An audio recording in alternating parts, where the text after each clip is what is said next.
G'day friends, how are we all doing?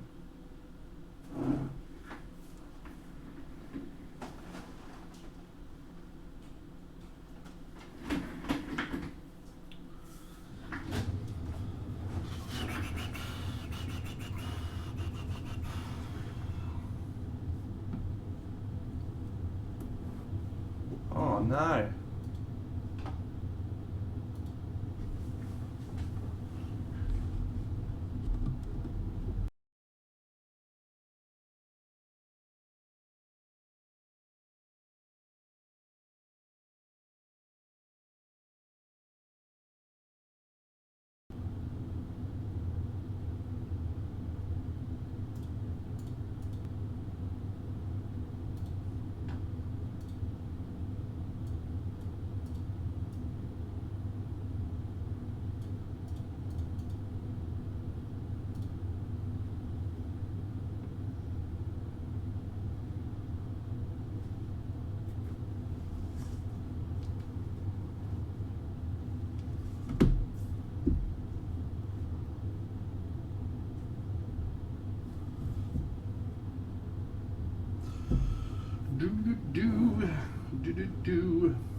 Do. Unlucky.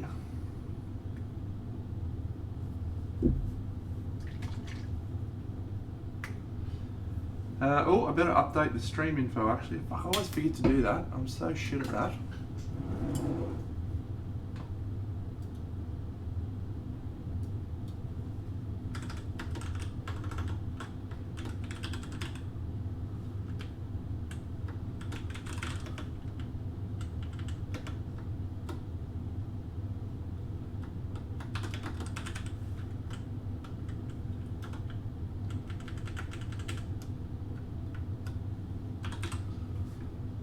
Update information. Yes, we're gonna actually just decided I'm gonna paint a little bit more on this.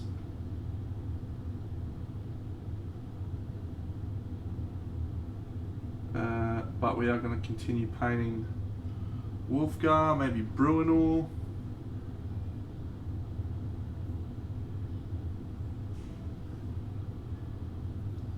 Who knows?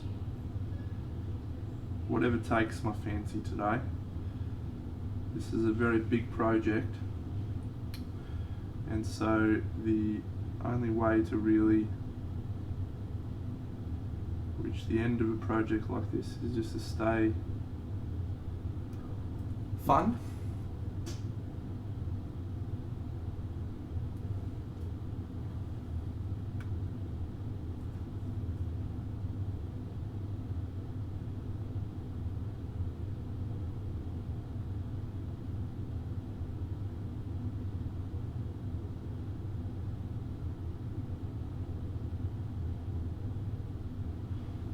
G'day, Jen.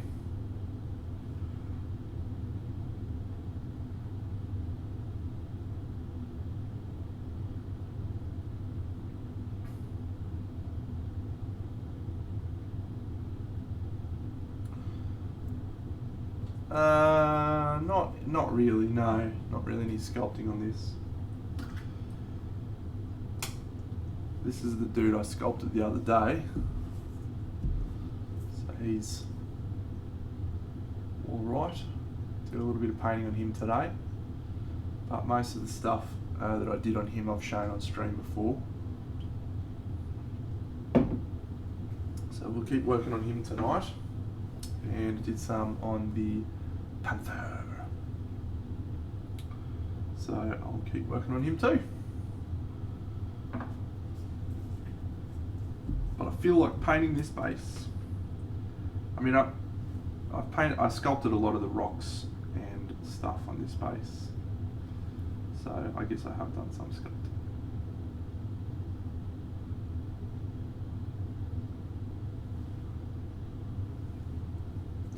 No, I didn't. I'm going to fix it with snow. Because I remembered I'm doing snow.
Whew.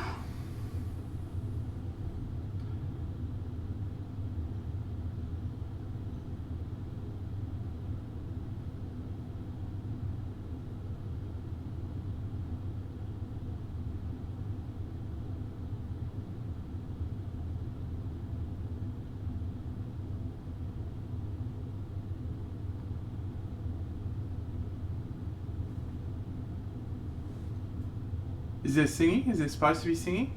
I don't think I've got anyone making me sing at the moment.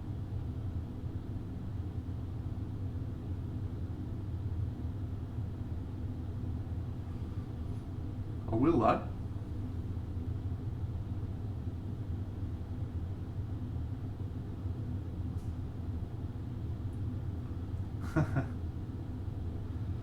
Unlucky.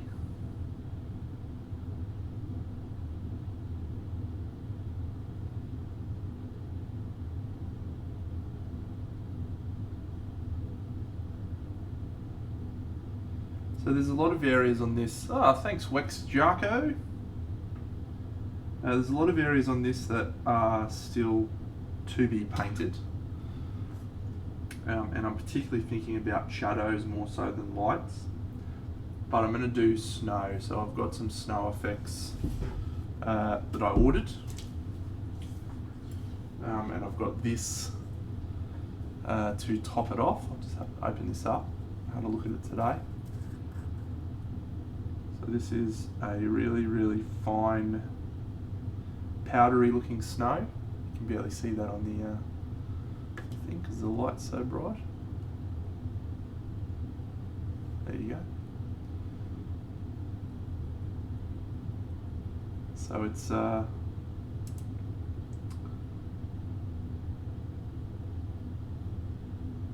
very, very, very tiny little bits, and it adheres with varnish or white glue. So that's going to be the fallen snow, the freshly fallen snow. So it's a bit of a tricky. I'm still sort of tossing up how I'm going to do this, but I've bought a snow paste, and I'm going to put the snow paste on, sprinkle that stuff over the top, seal it with a varnish, and then use the airbrush to add the colours from the dawn light, and then re-add maybe a few little sprinkles on top, and then add the moisture. That's how I'm thinking I'm going to do it in my head at the moment. Still a lot of steps that I've got to think through. But yeah, I think that's what I'm going to do. Should be fine. Not quite a cake recipe, mate, no.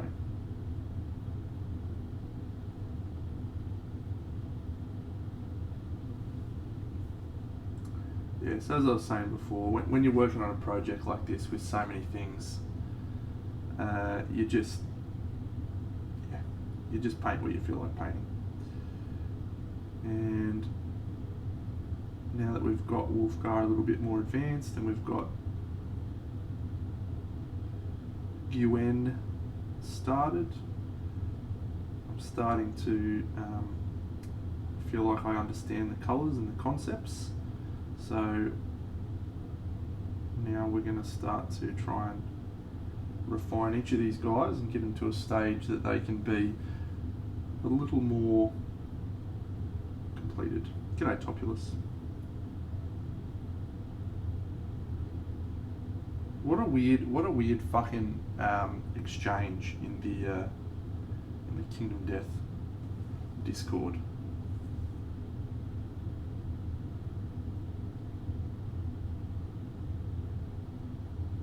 Don't make fun of my spelling mistakes.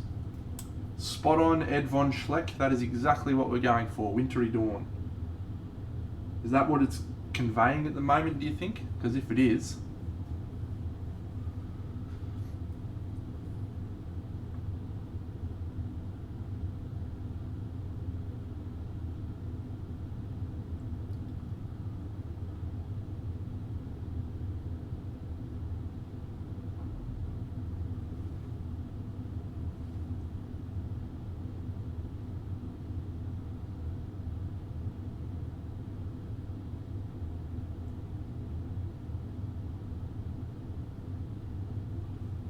G'day Netocon.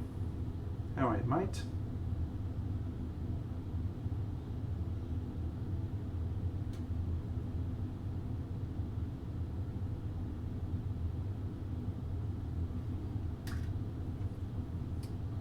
Good, it's good news.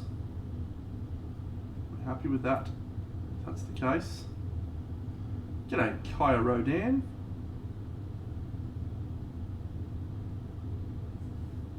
Yeah, look, there's no doubt going to be a few challenges along the way trying to achieve that specific atmosphere. And the shadows is going to be a really important part, I think, of selling everything.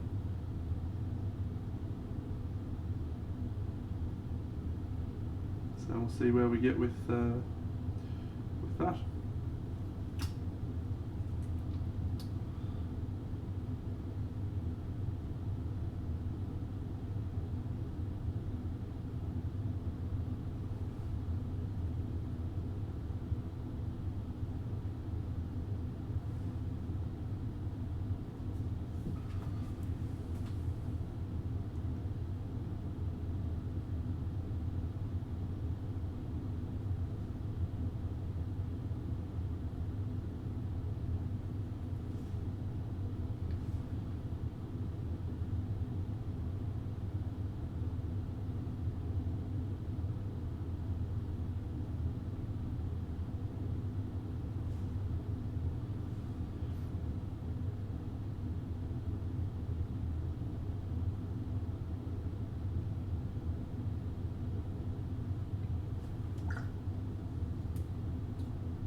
It's been a nice day today, friends.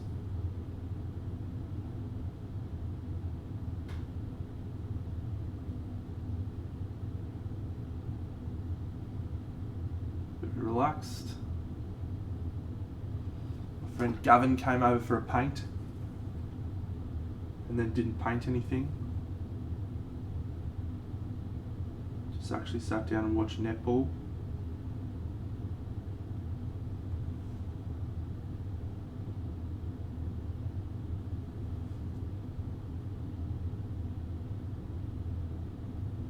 That was fun.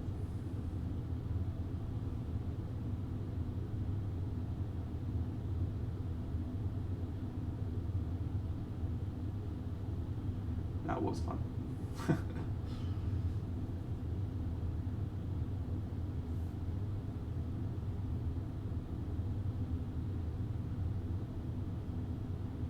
Alright, we're not going to talk about it.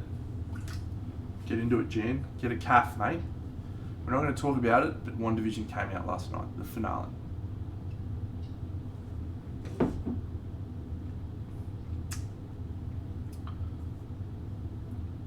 I won't say I was underwhelmed because I was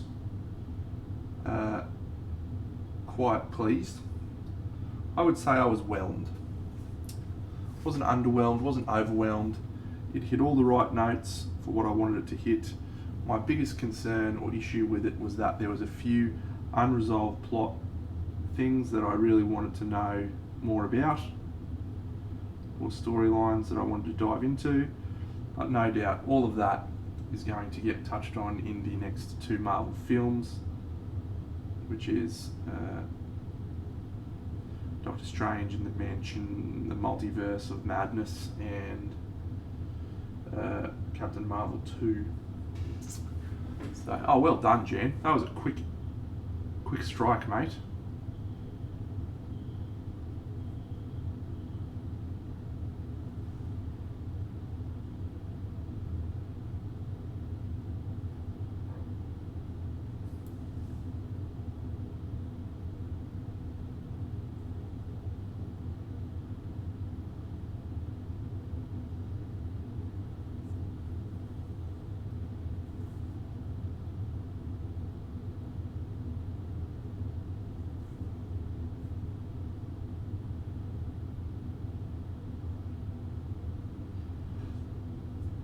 Minocon, these are a variety of models.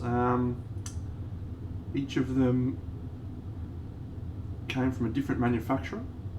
So this one's from scale 75. The one for... Actually, let me just see if I left the thing up on my doobie. Yep, there you go. The Dwarf Bruenor Battlehammer from scale 75. The Halfling up the top with the Loot Lyre is from Nocturna Models. The chick in the middle is from Nocturna. The guy up the back is from Black Sun, although he's been converted.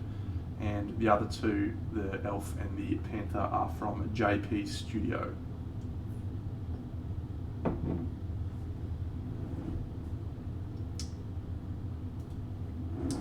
We're a little bit more progressed in that photo though, friends, which is cool.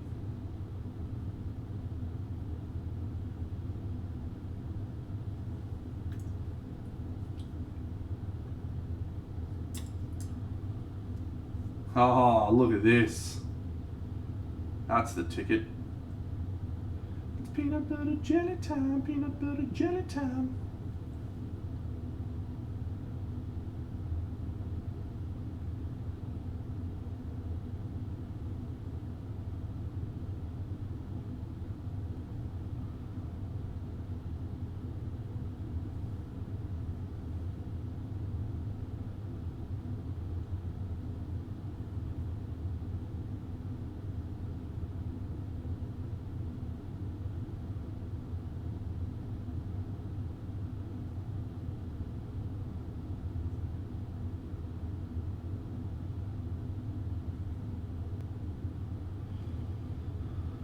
Whew.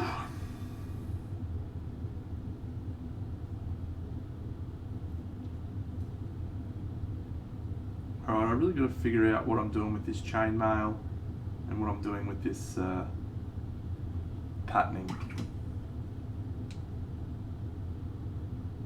Alright, let's do the chainmail. That feels relatively straightforward to do.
G'day Paul, g'day Buddy Minis.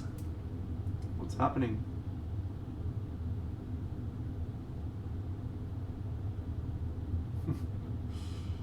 Still chuckling about that joke of yours, Paul. Very amusing.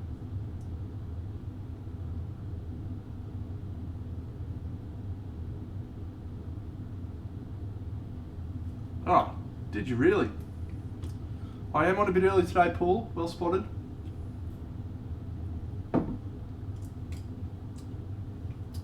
Up pretty late last night. Thought I might get on a bit early today and get cracking. And then if I feel like finishing up early, I can. Which I probably won't, but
So as always, we're making a lot of this shit up as we go.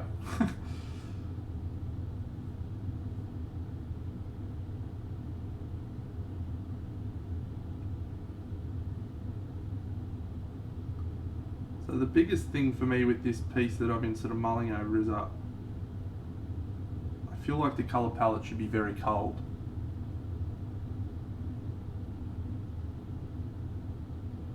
I'm sure it's not supposed to be bent quite that much, but I quite like a bent axe, don't you?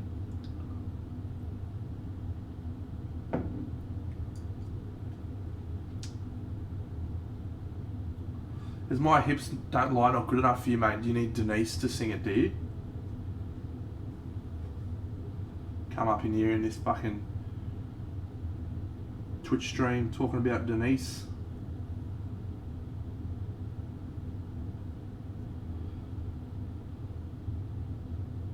Yeah, I don't know, I kind of like it. Kind of like the bent, a little bit of bentness to it. Probably not ideal. I don't think it's going to be the make or break factor.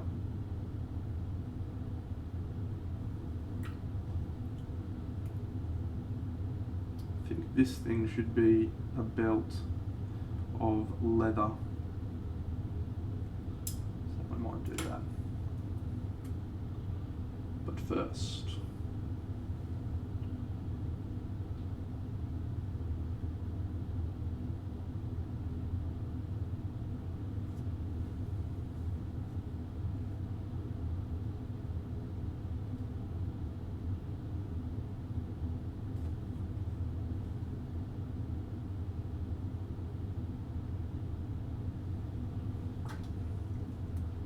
oh, thanks, mate. No, I don't do canvas painting. Well, I haven't done for a long, long time.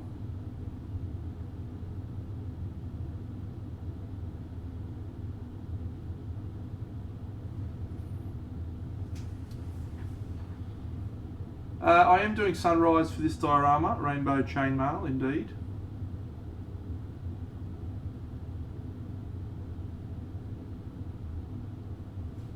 Does it not look sunrisey?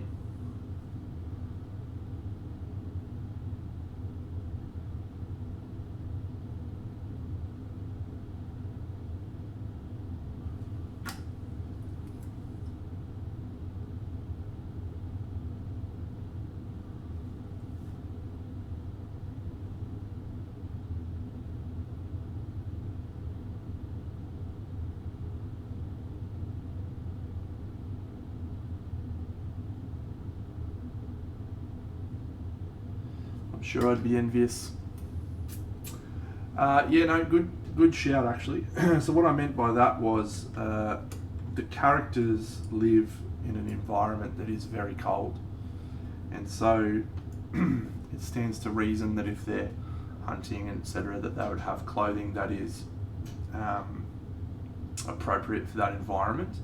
So what I'm more sort of trying to say is the colours that I'm choosing for their clothing for the environment, which looks like this, is all trying to tie into a colder climate.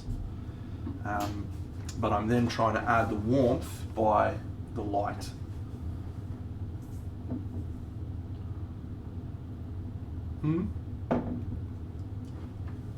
More camouflage. I don't think they'd have camo. Maybe they would.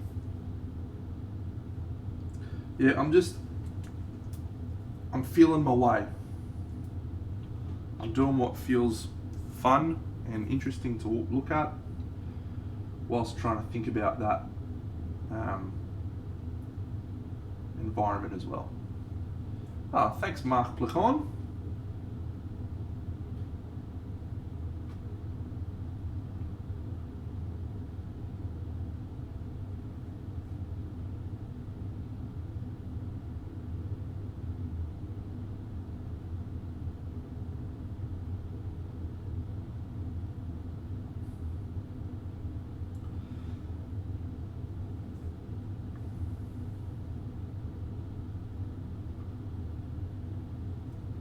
So when we get finished, what we're hoping it will feel like is the sun rising over a snowy mountain peak, with these guys waking up to start the day or preparing to venture off, something like that. So there's going to be a bit of warm yellowy tones on this side, so that we reflect, we get that sense. And then the other thing that's going to hopefully sell that is I'm going to try and do some shadows on the ground, so like the shadows behind these friends. Oh, thanks Frosty.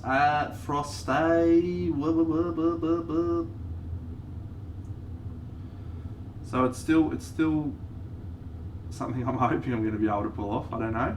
We'll find out as we progress. But I like how the colours are all coming together at the moment. It feels like it's evoking that sense. Thanks, mate. It's awesome of you.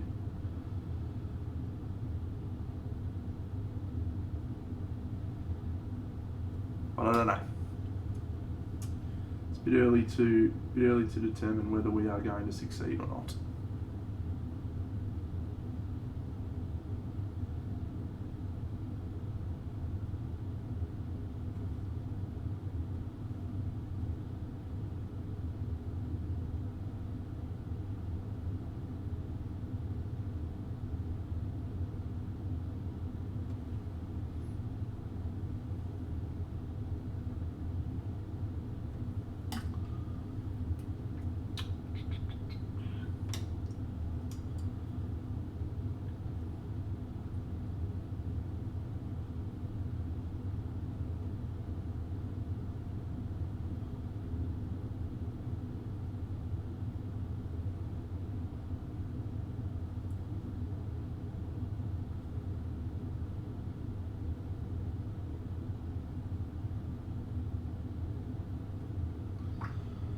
So I'm going to do the foaming mug here, is standard.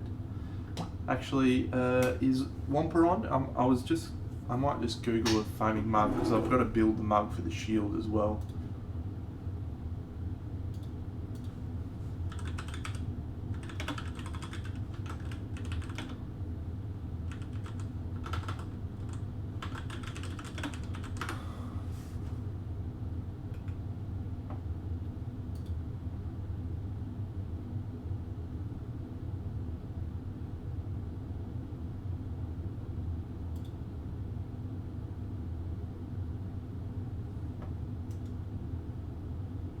Cool.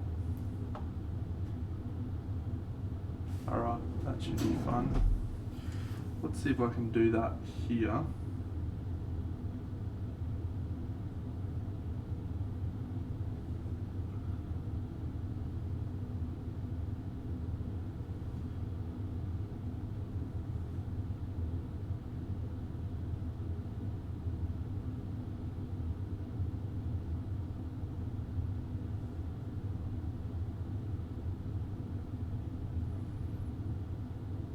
Before I build it on his shield.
That's good enough to start with. Hey, Faro Roach, how are you, mate? Good night. Thanks for stopping by.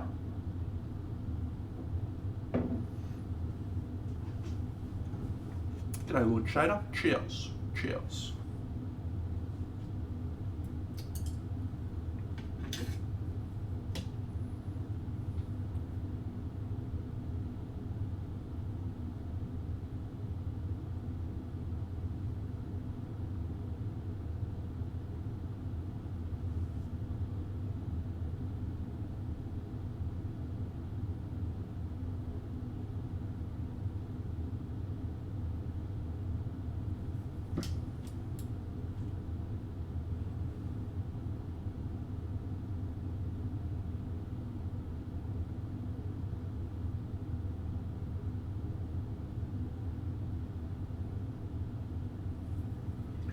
Hey Wampa, I'm good, mate. I was like, oh, is Wampa around? I need to find a picture of Bruinor's foaming mug tankard standard thing so I can prepare to build that later on, but then I just went and Googled it and I started something that's going to be fine for it.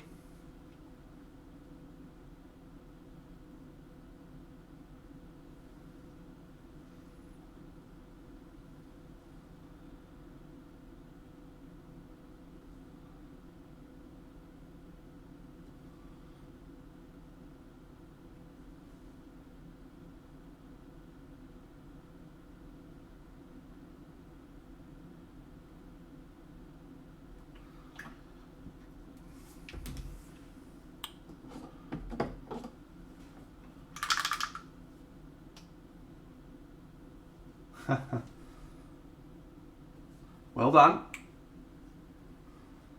So how many you got left now? 4?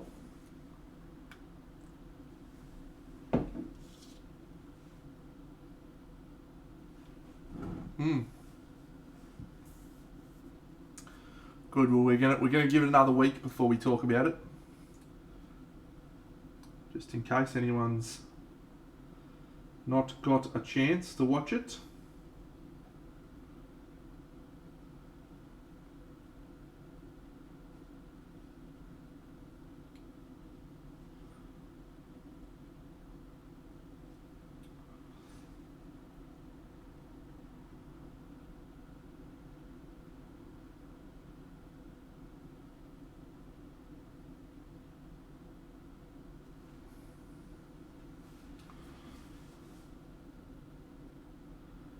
So yes, my mate Gavin came over today and I pulled out all of my models that I've still got here that I've painted in the last few months. It's pretty cool. Got a little photo I'm going to show off soon.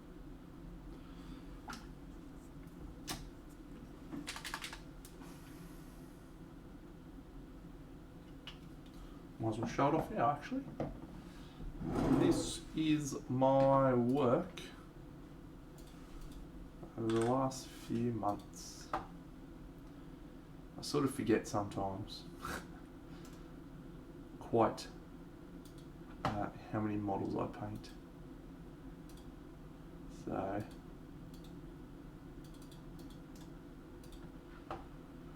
whew.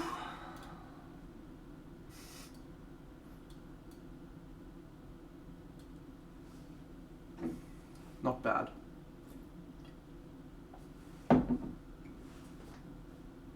Two and a half months of work. And there's 2 models missing from that as well. And also the 18 Blood Bowl models I painted.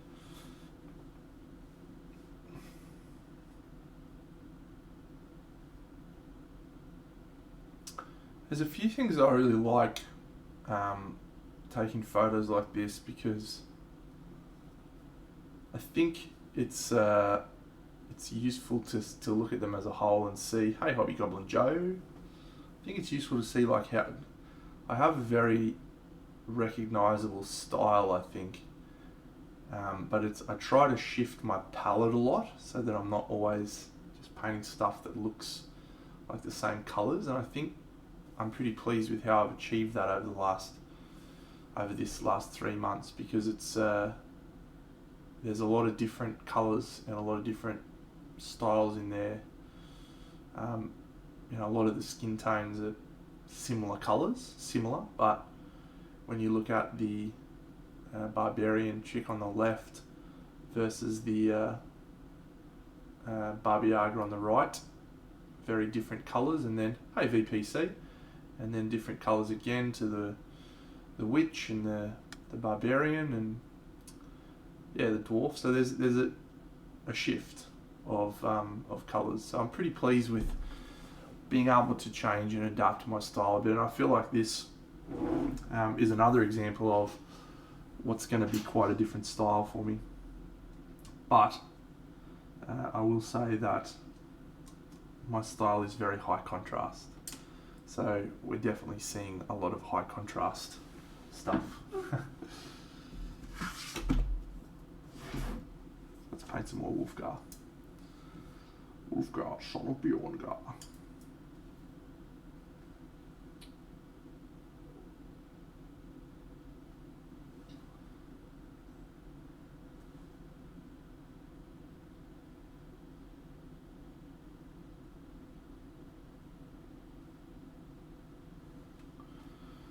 VPC, how is your model going with the bronze non-metallic metal? Have you finished it?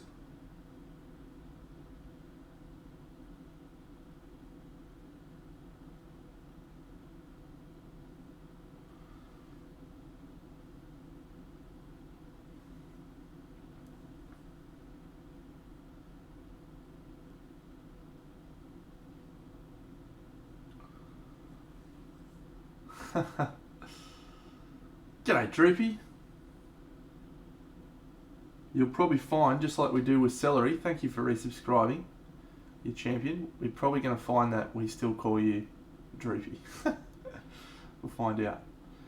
Mithra, there's been a few elements of this I've found a challenge. I think at the moment what I'm finding challenging is the saturation.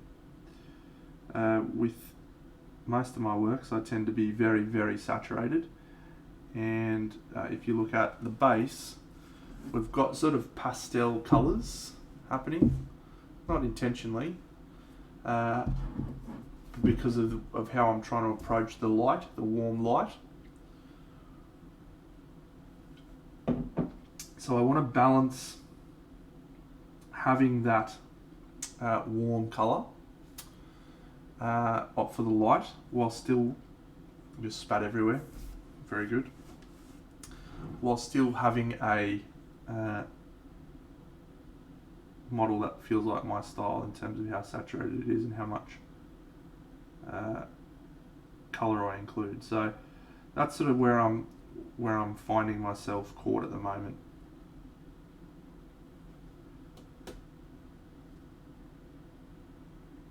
But that's a stage I often find myself at, where I have to balance those two elements.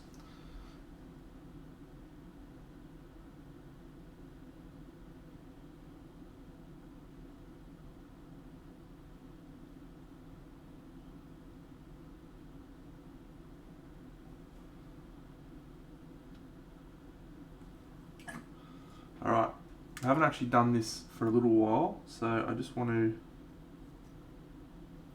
make sure I've got the light in the right spot.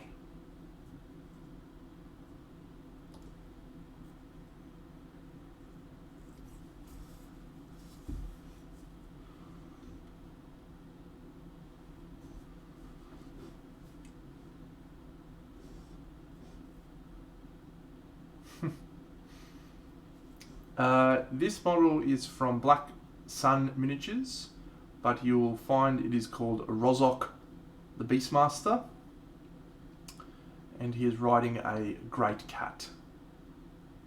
It does not look like this.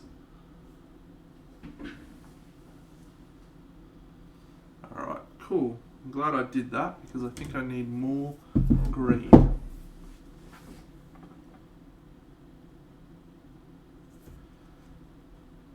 Yes, for a complete and total humble brag, I resculpted a lot of elements of this particular model. so that it would not be riding a cat.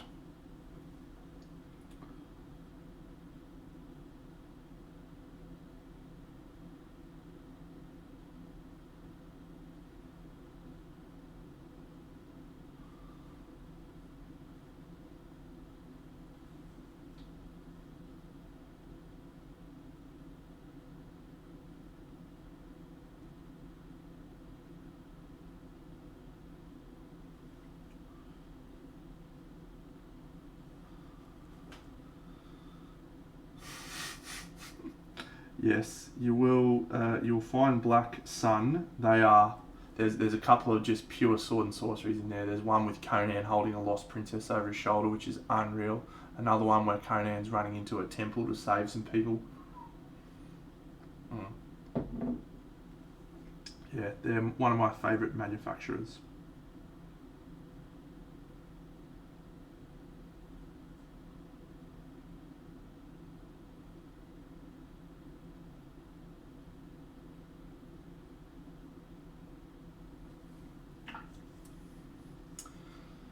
Yeah, the guy's name is Carlos Vasquez. Very nice dude.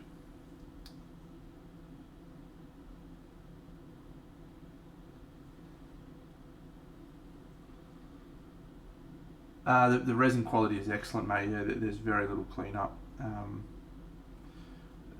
Most you have to do a little mould line trimming, and even if you are super lazy like me and you don't feel like cleaning up mould lines, you can usually get away without doing it, as I did on this model.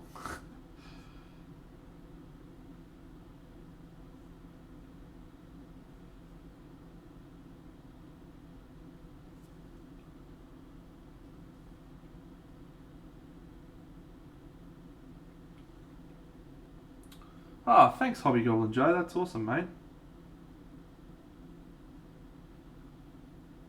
And as you see up the top, you'll go into the draw for a chance to win Baba Yaga.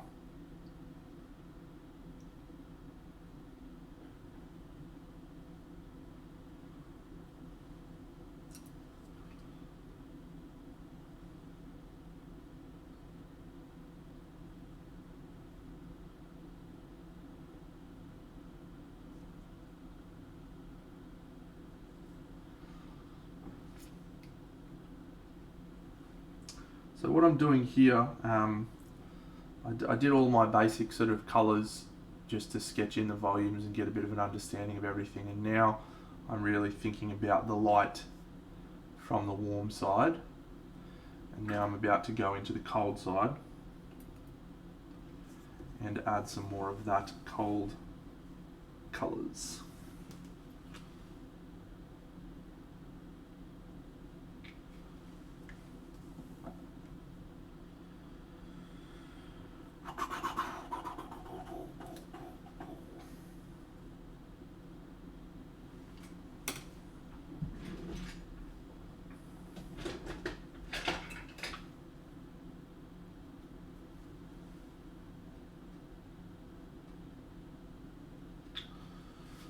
Oh, it's nice to be a Saturday, isn't it, friends? Enjoy a beer. Not have to go to work tomorrow. How pleasant. Hello, useless wizard. How are you, mate? Oh. Yep. Such a good feeling.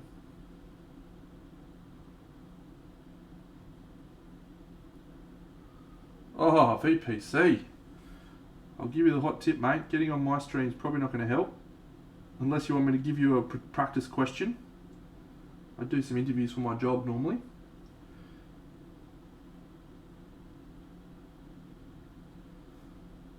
Alright, your first interview question is... G'day, Fazoid.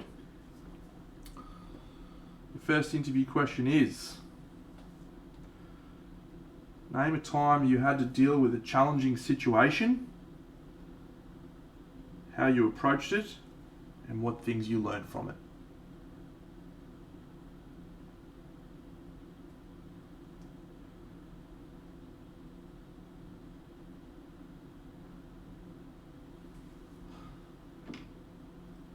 interviews. Crazy fun.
My girlfriend actually just had an interview for a job position last week. She did very well in her interview, we think. We won't know for another week or two, but yeah, so we talk about interviews a lot, especially the last few weeks.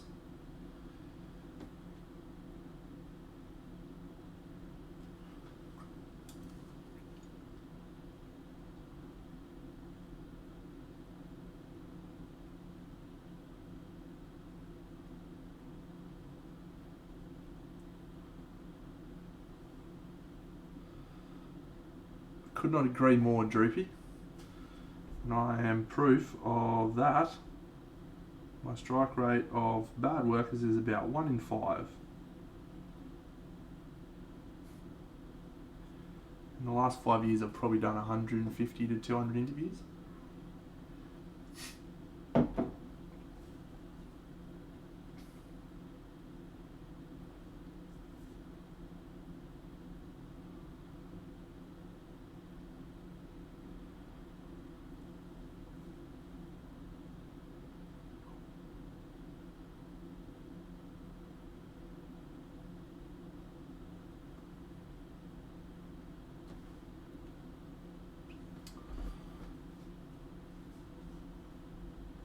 Yeah.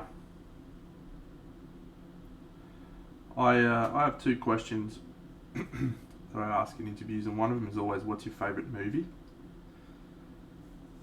I find it firstly relaxes people, and they're usually not expecting it. But if you can, you can sometimes tell a lot about a person by their favourite movie.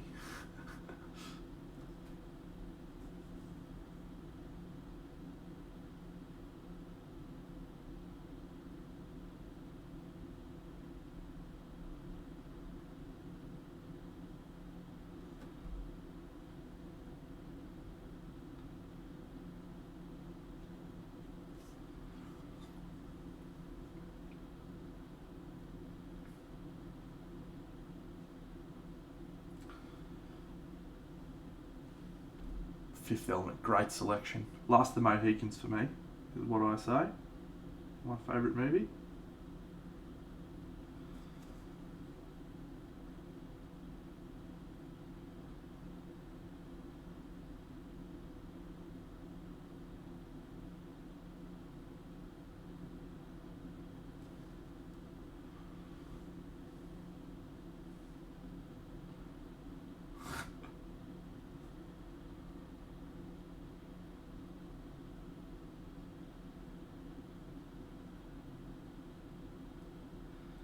Tattoos is an interesting one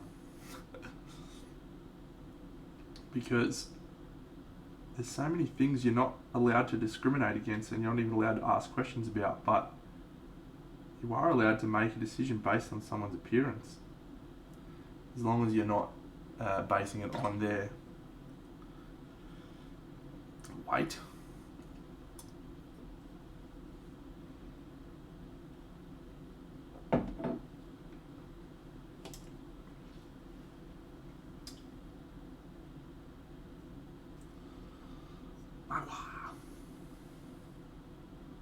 Magwa's heart is twisted.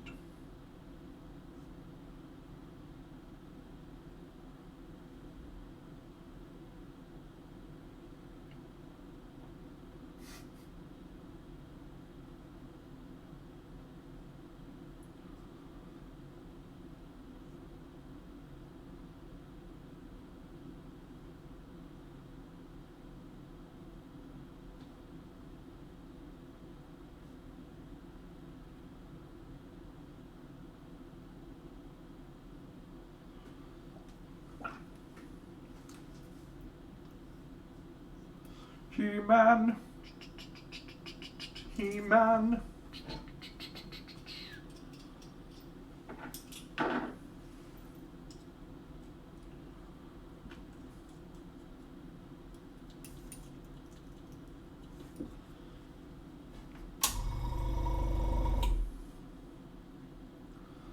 So I'm going to try something here. So I'm going to use this contrast paint Nasdaq yellow. You didn't clock chat, mate. We were talking about interviews. You're participating. There's a difference.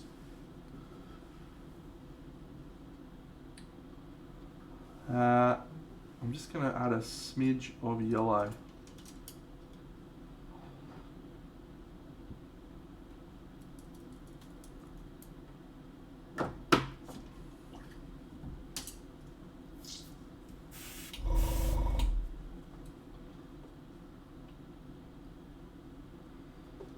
Yeah, that's very much not appropriate. Oh yes, mate. Oh yes.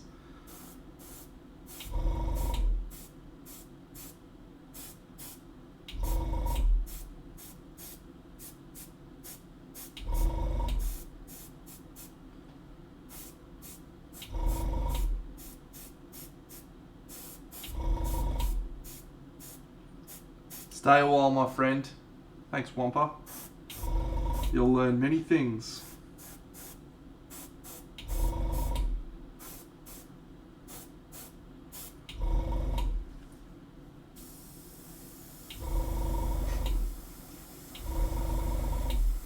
I was talking to Hobby Goblin Joe there, specifically.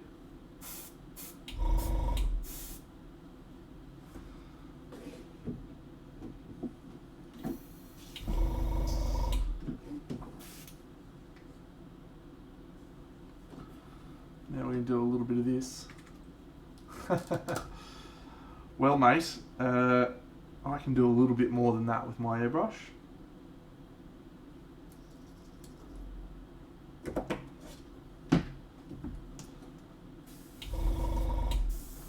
Generally.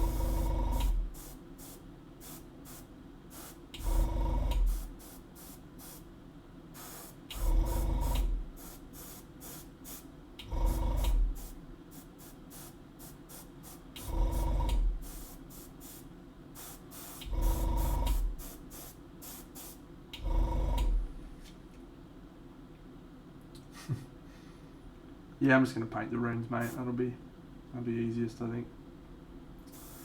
The compressor I've got is one that I bought from my hobby shop. I have no idea. I bought it 10 years ago. It's very, very good, Mr. Droopy. It has a moisture trap, and it has a little pressure gauge that I can adjust. Yeah, it's awesome.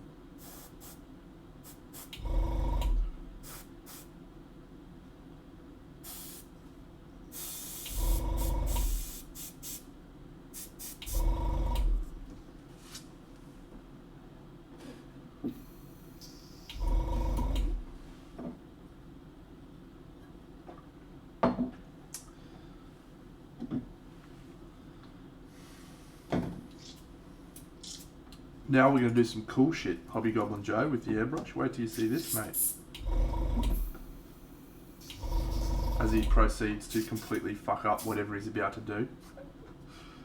Nah, should be fine. It should be fine. Probably.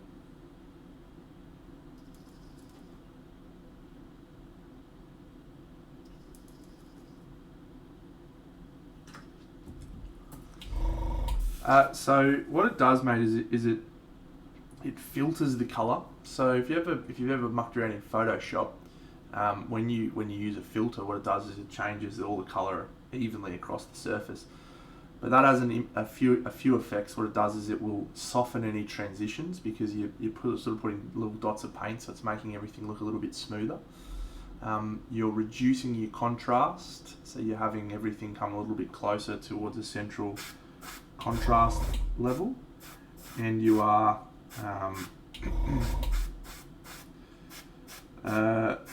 adding some saturation, so you're adding more power to the colors that you're dealing with. So what I was trying to do there was replicate the effect of sunlight on the skin tone.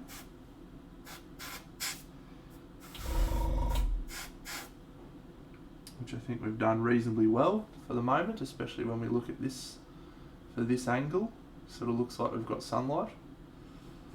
And yeah. So I tend to, if you watch my stream for a bit, you'll see I actually tend to really bounce back and forth with my airbrush. I do a lot of stuff with it. I'll use it 3-4 times during the painting of a model to just add some color, add some vibrancy, smooth out transitions, all sorts of stuff. All the time.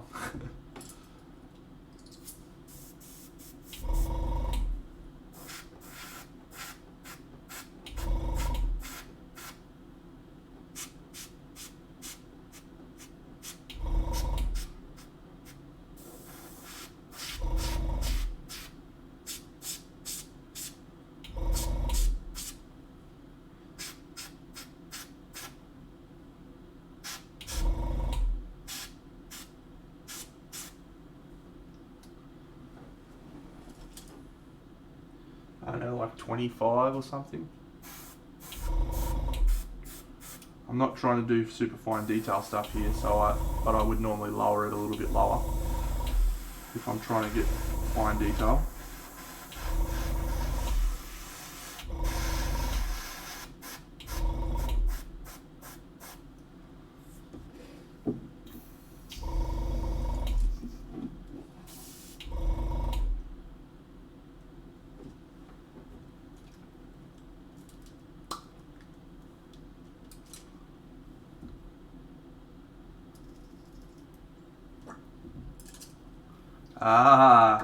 Have you finished it yet, Fazoid?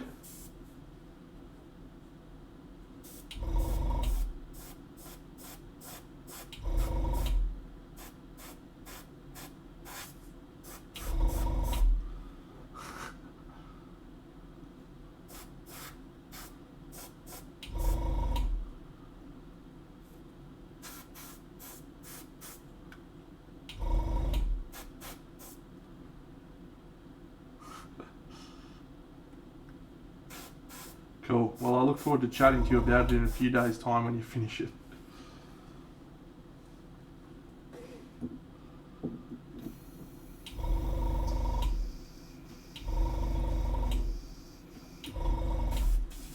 I think that'll do for the moment. We might do some leathers.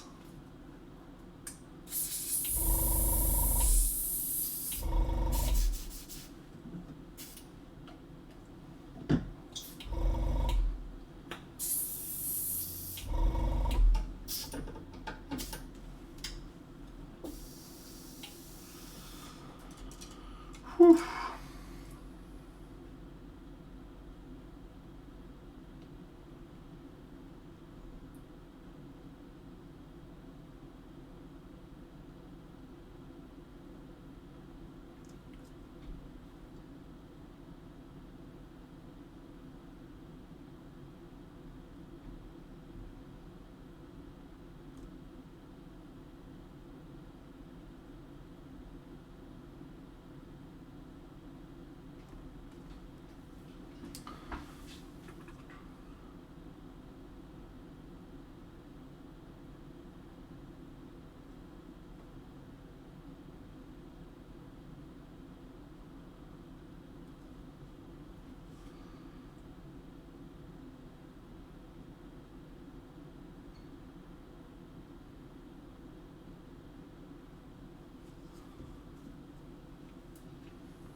G'day, Voodoo.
So I feel like I've got a nice balance with this guy around the saturation, but also the warmth.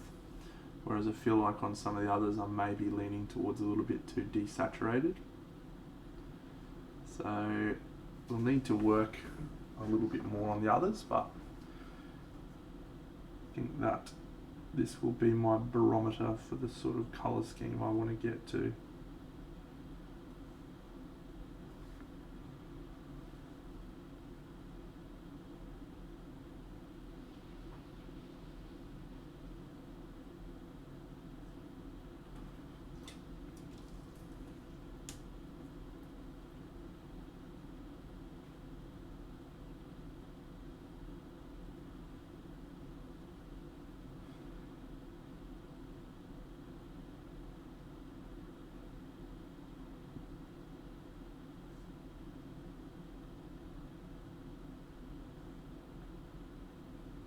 I sculpted that, by the way.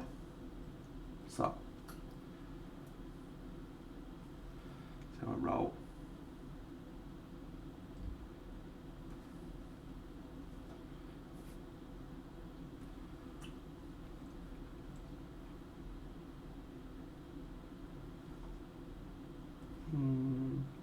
That.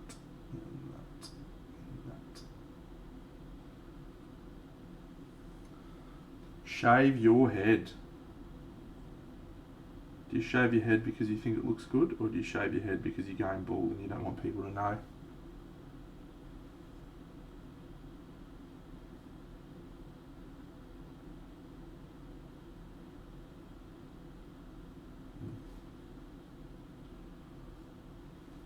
That's what I call the Flickster approach, except it doesn't look good.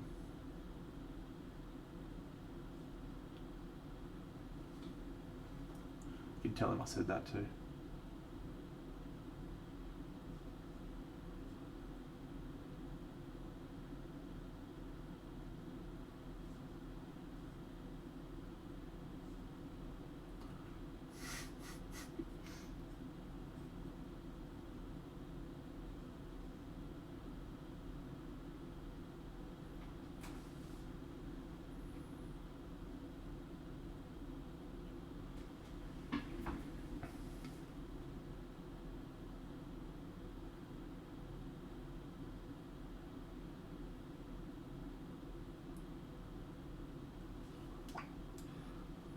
The problem when you do sculpt something like this, friends, is you notice it so much more because you've been painting nicely sculpted fucking textures, and then you go to this dog shit and you're like, who the fuck did this?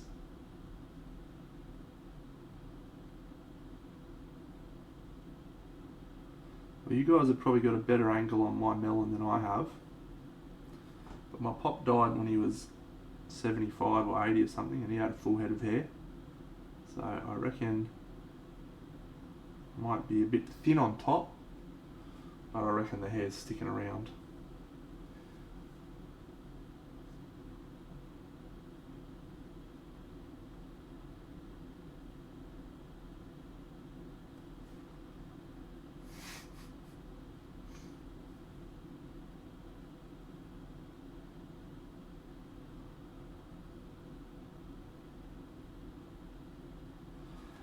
doesn't, not too worried, mate.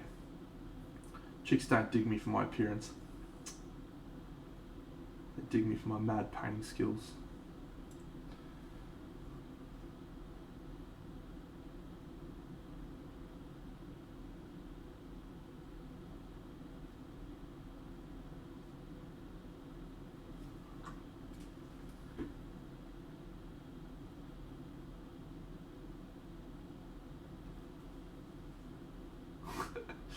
Bang on, mate. Absolutely spot on.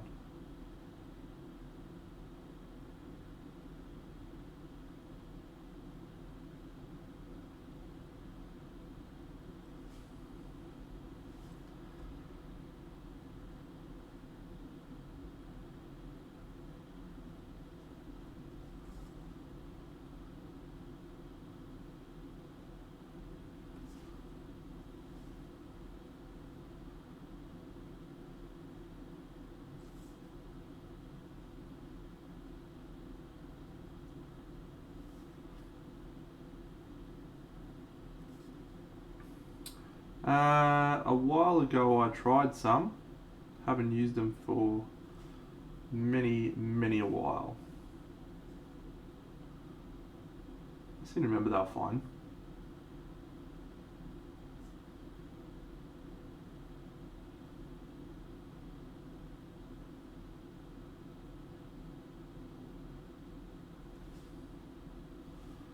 G'day Sharkworld.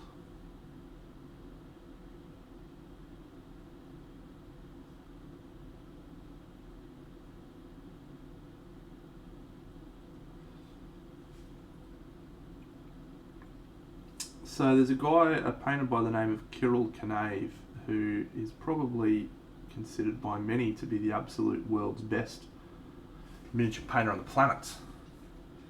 And he almost exclusively uses Reaper Master Series. However, he has a very specific approach to painting that suits that brand of paint.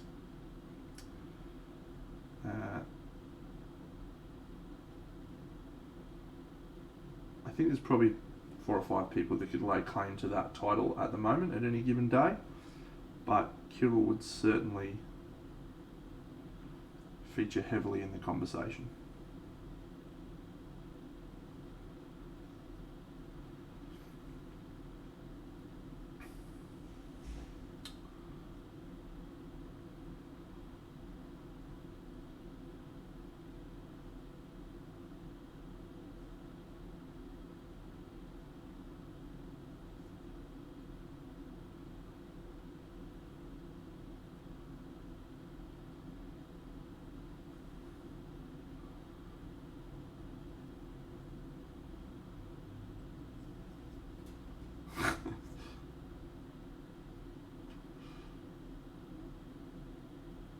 That is a fantastic reference.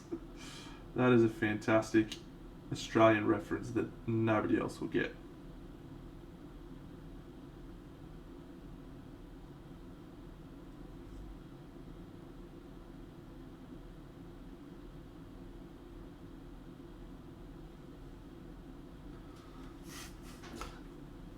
Thanks, Trauma's daughter. Thanks for the follow. How stunningly awesome of you.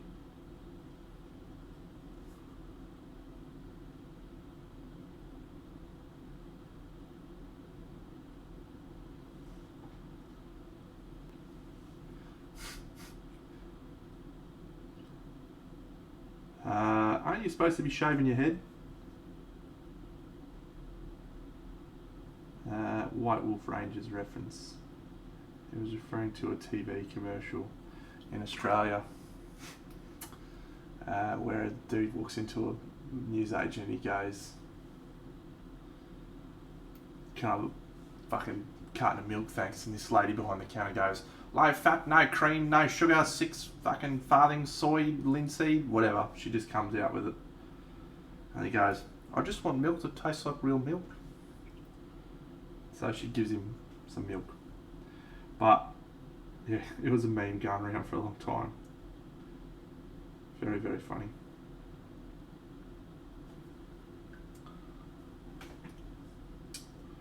Alright, now we're going to try and do this little thing, and this little thing, and this little thing.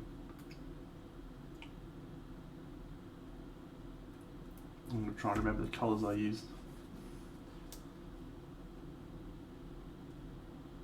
Alright, I'll stop right for you, Joe, because I'm going to go and get a beer as well. So everyone, 1 second.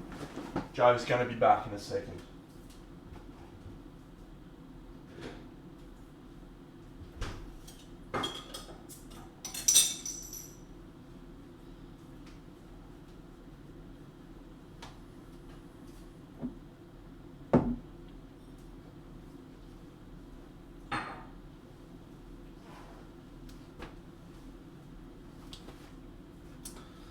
Yep, it's 9:34 somewhere, which means it's early enough for a beer.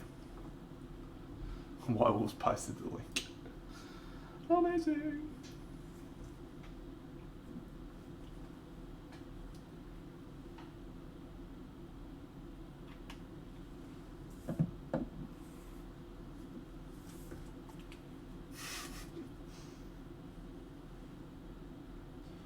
Good. I'm glad that you're back, mate. I was just thinking, oh fuck.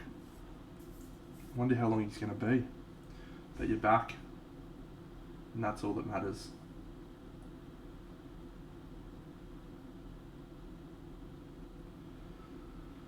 Damn it. All right. So again, just reflecting on. Fuck, I make that pun too often. Reflecting on Bruinor.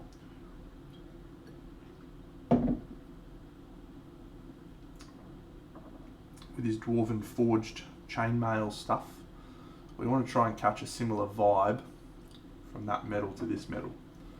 So I'm just going to look at him up there. And remember, the sunlight is coming from this direction. So this whole bit here will be in light. Very, very, very common to see people not get that right. This will be light, and this will be light here, and this, and this, and then this bit here.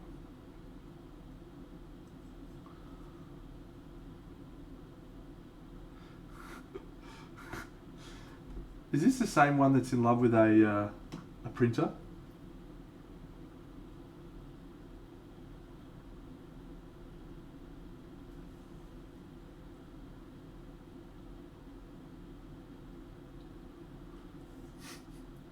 I love that cat.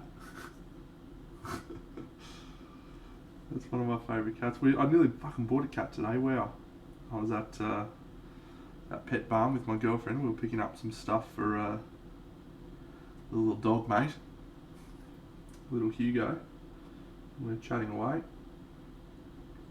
And have some cats up for adoption, and I was like, oh, maybe Peach would hang out more if she had a friend. So we go and have a look at the cats. One of them's name was, I can't remember. Fuck, he was a cute little dude, little black fella, black little dude, black fur.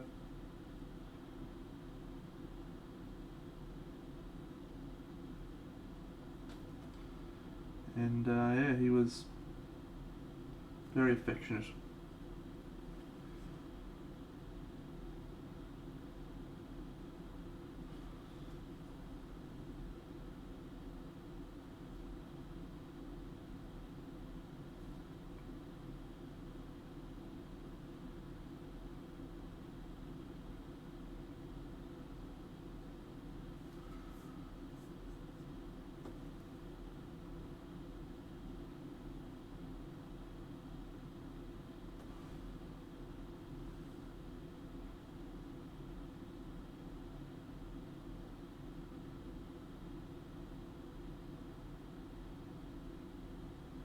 He-Man. He-Man. Oh, look at him.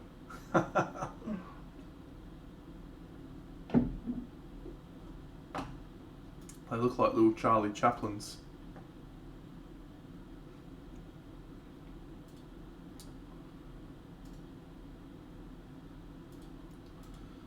This was little mate this morning.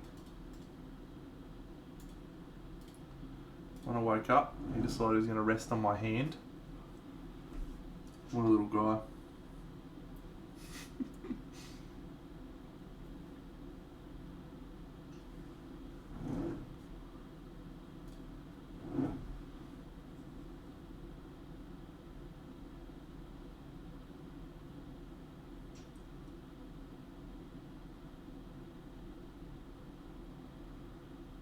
Did Wulfgar have a belt of giant strength? I don't think he did, but this looks like a belt of giant strength. Very cool.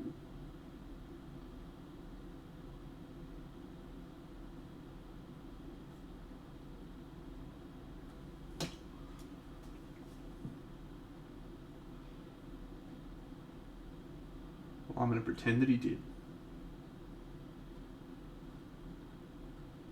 Because I can. Because it's my painting. Ooh, what is this thing? This is my shocking brush, by the way, friends. The one that's been used for about 3 days and is already struggle town.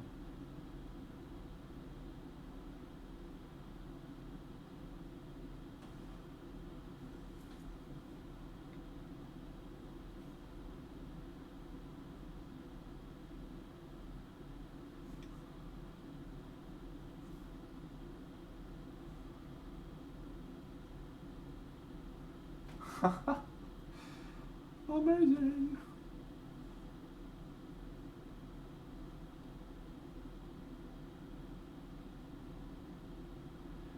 Do you know, I never looked into any of the characters' stats from the books. Don't know. Could have, I suppose. But yeah, it was just nice to... Nah, they've had a bad batch recently. Winsor and Newton. I bought 3 brushes and all 3 of them have gone like this in a matter of days. We're still usable, like still usable for a lot of stuff. But yeah, and it's annoying because this Winsor and Newton's size 0 I bought 1.5 years ago. And it is still absolutely pinpoint.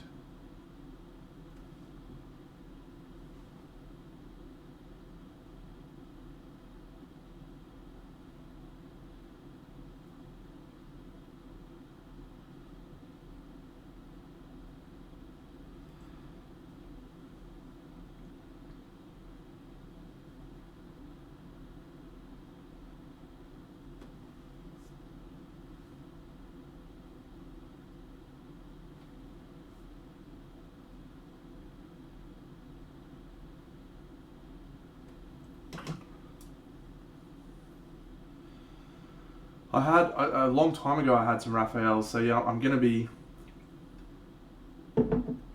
ordering a few more of them. I actually ordered some, I bought some red grass ones to try. They didn't have a size 0, but yeah, I'm going to buy some Raphaels to give them a crack. Let's try this guy now, actually, see how he feels.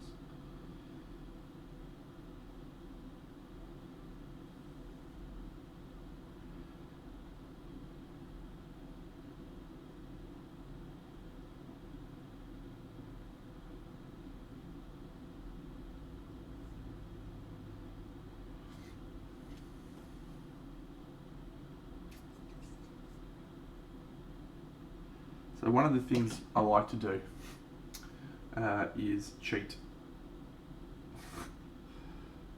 When it comes to mould lines, I cheat horrifically.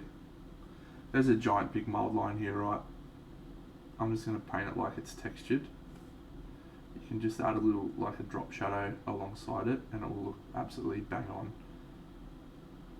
Very few times you can't just paint mould lines to look like they're a part of the model. Sometimes you can't, but usually you can.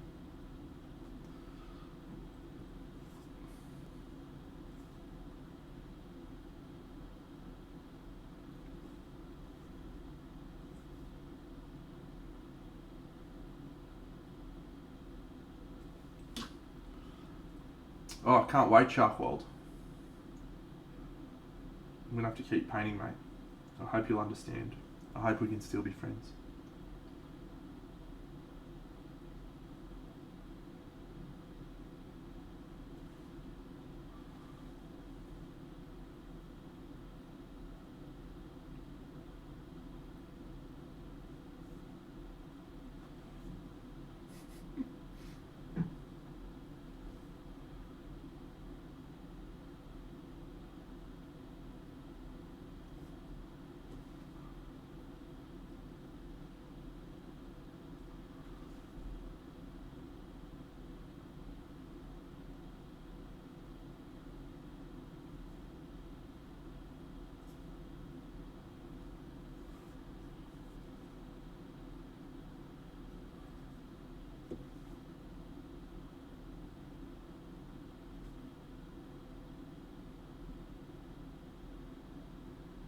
Yeah, this isn't too bad actually.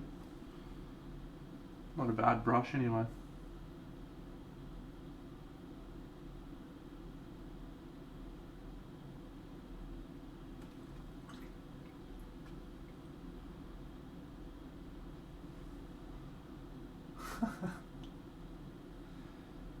I wouldn't say army paint is bad, mate. The quick shade, I use it on occasion.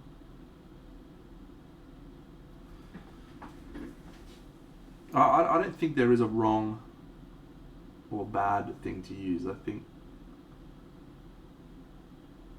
it's all about achieving a result, a desired result, and if you are able to achieve the desired result using X product, then do so.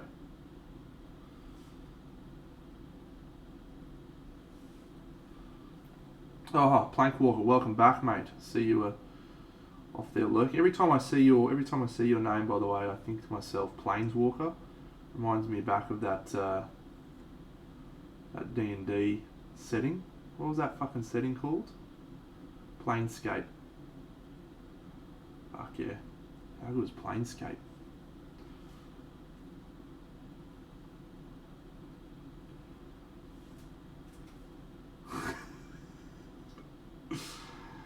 I would have appreciated that much more if you had have got that to say Plank Walker.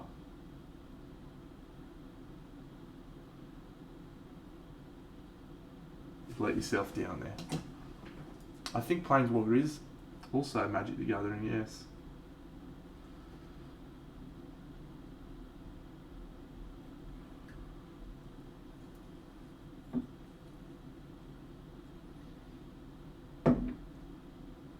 I only played Magic the Gathering a couple of times many years ago, so I don't really register a lot of Magic the Gathering stuff. So yeah, my first thought was Planescape from Dungeons and Dragons.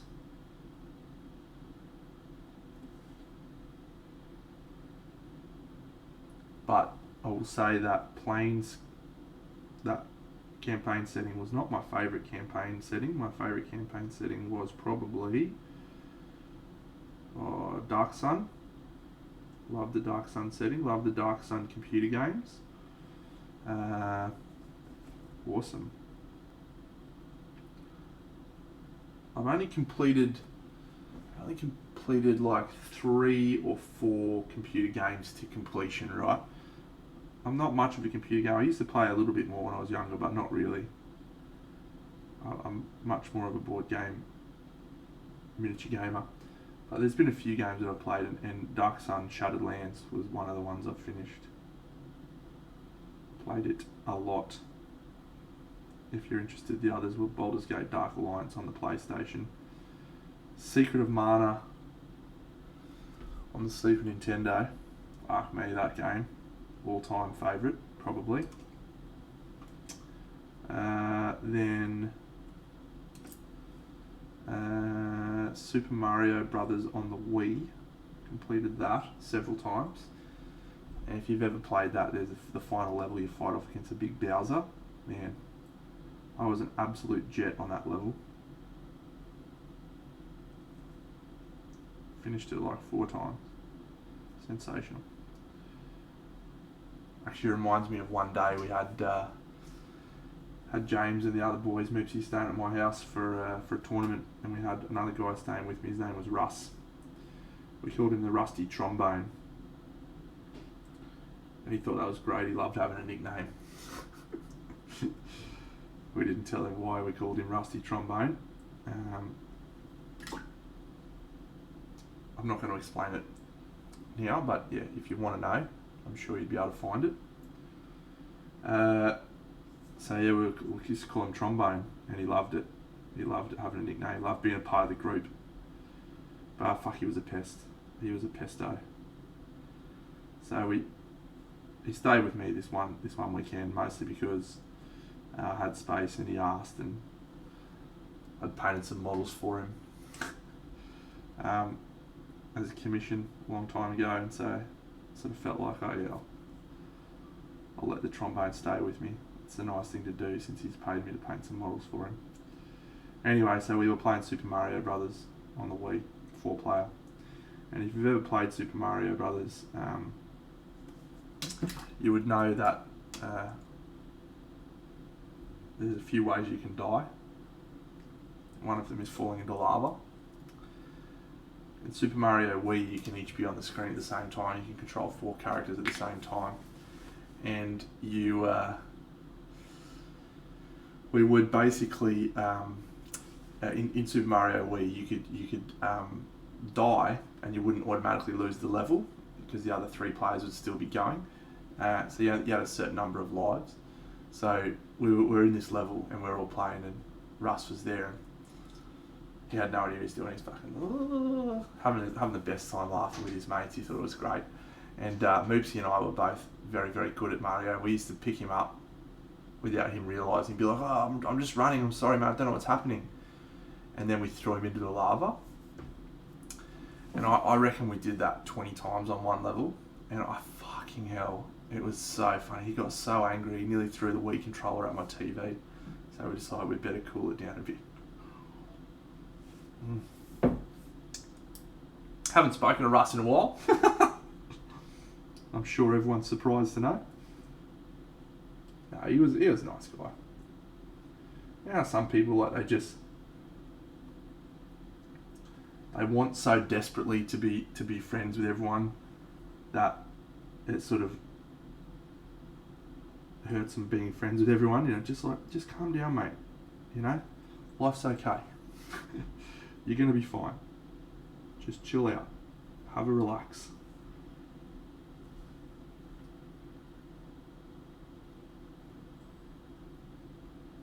He never did have a relax. Never chilled out. The trombone. What's happening, Kung Fu?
He-Man.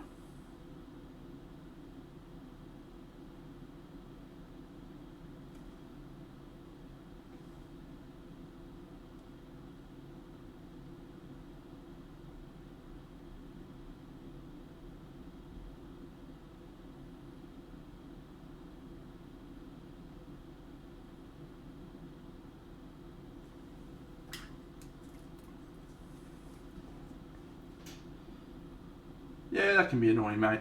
I talked a little bit a couple of weeks ago about, like, you know, generally the hobby doesn't really attract, and Russ and I met through the hobby, right? people who are great at social skills.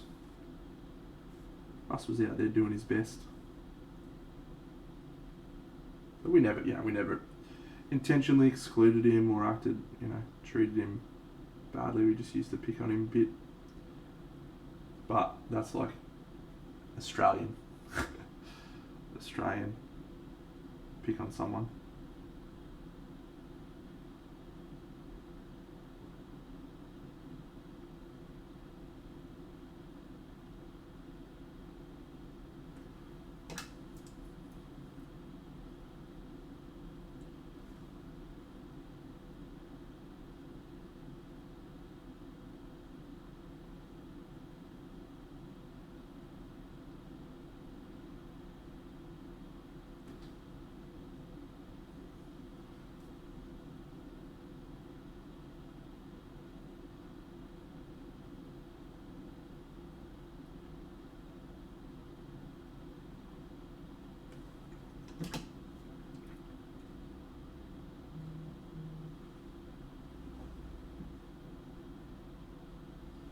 Someone just messaged me on the grams.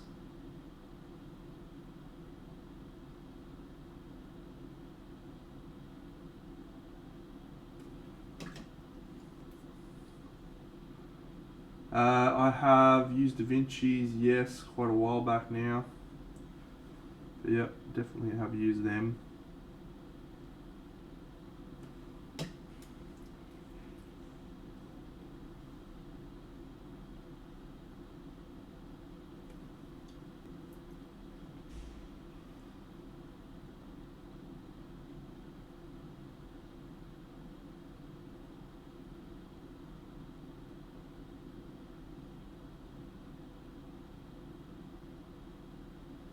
And I think that's about enough of that, friends.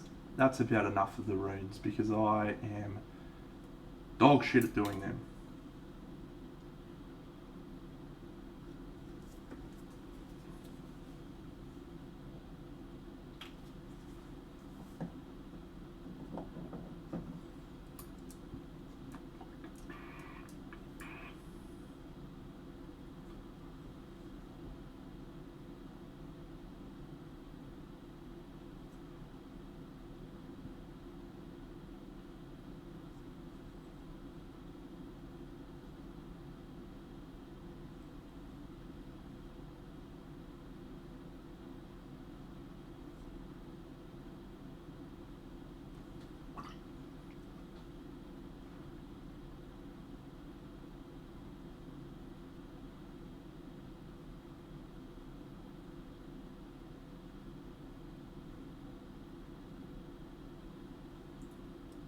I haven't deep cleaned it in a while. Pretty much what I've done on stream is all I've had to do for the last few years. But yeah, the last time I cleaned it was on stream, and I haven't had to clean it since then.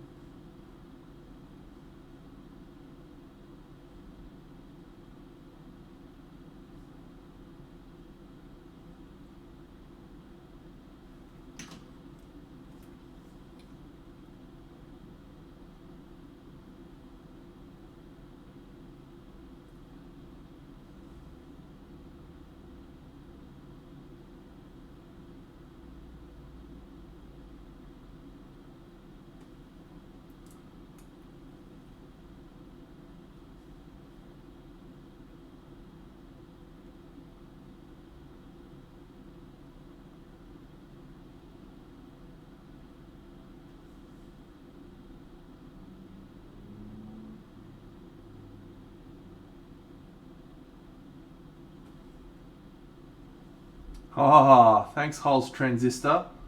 You have not missed any singing as yet. No one has pulled the trigger.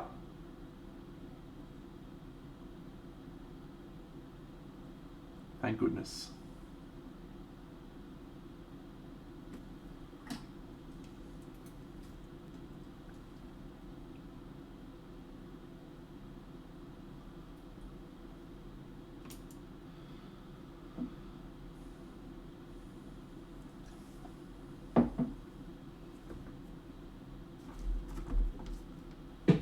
Oh dear.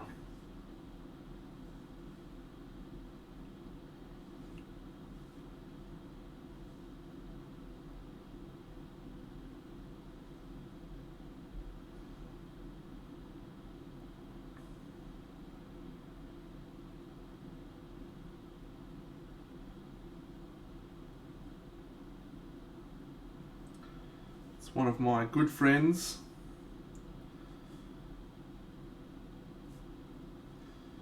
Who's purchased some of my models in the past.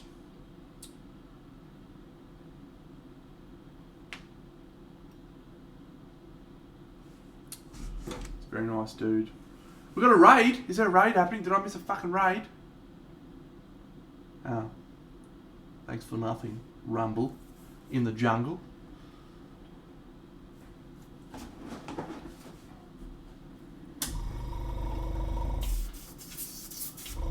Gonna turn the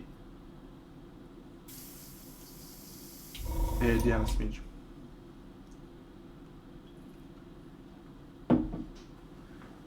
Fucking Rumble, eh? I'll smash that guy. Do you even know who I am? Fuck me. Kick the shit out of you, Rumble.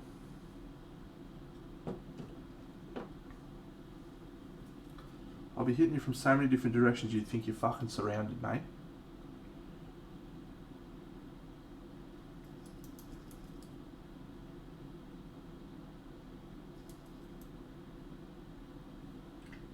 Oh, Captain Carp, come on now. We're having a nice, relaxing night. Everyone's enjoying my painting.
No, this is a dulled down, watered down glaze of a like a dilute colour. So you won't see it doing a lot of changing. It'll just filter things slightly. I don't know any more than that one line.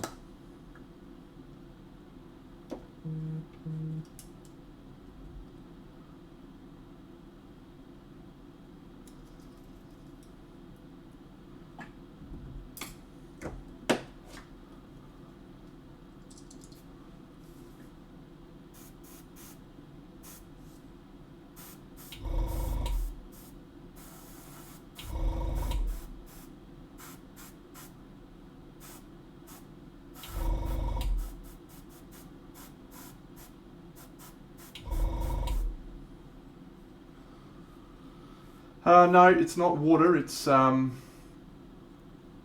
mixture that I make of my own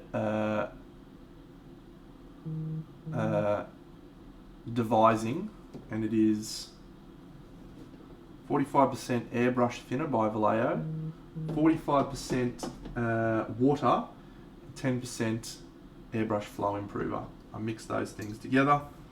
The reason I mix them together, each of those elements adds something different to the mixture that I like, so that is what I do.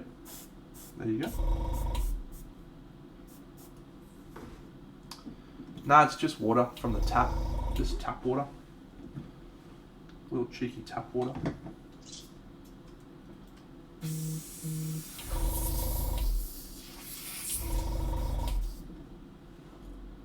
Yeah, It's the magic Deno stuff.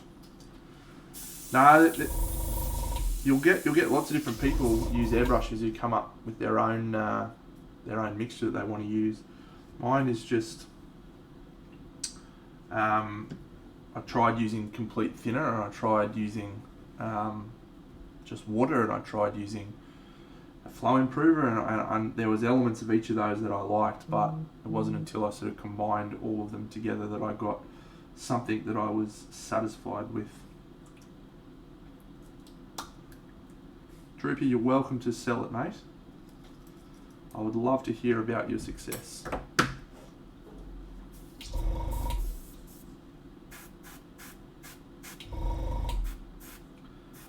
To my knowledge, there's not a massive opportunity to make money in the miniature gaming world.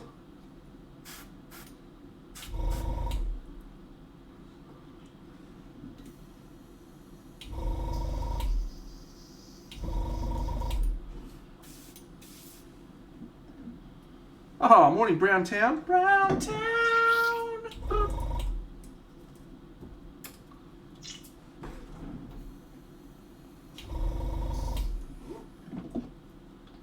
With a leather seat between your legs.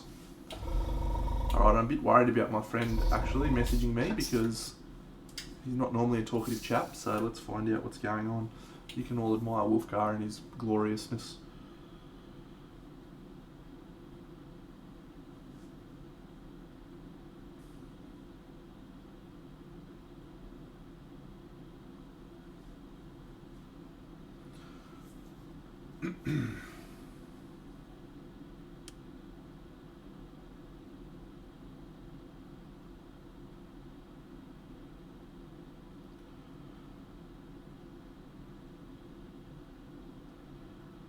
Poor guy, having some difficulties.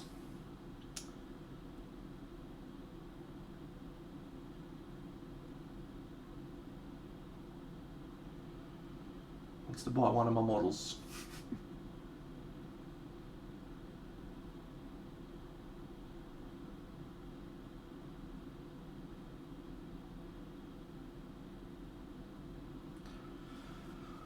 Oh, it's a tough life being a popular celebrity, guys.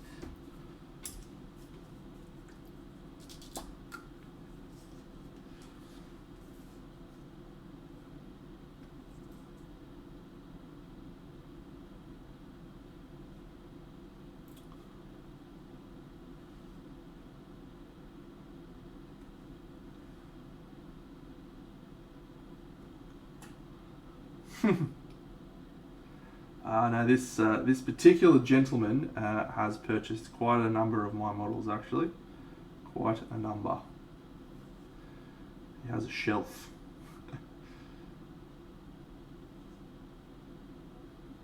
Not the same guy who I sent a picture to either. Different guy. For those who were here the other night for that fun story.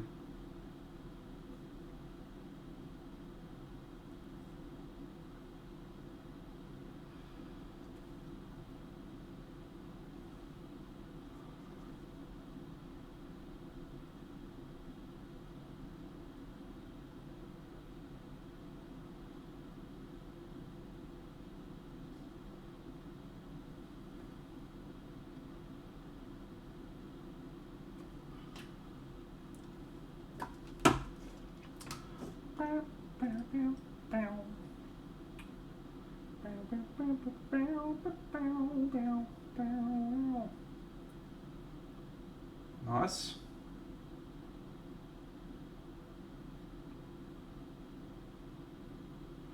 I don't tend to do a lot of transporting of mine.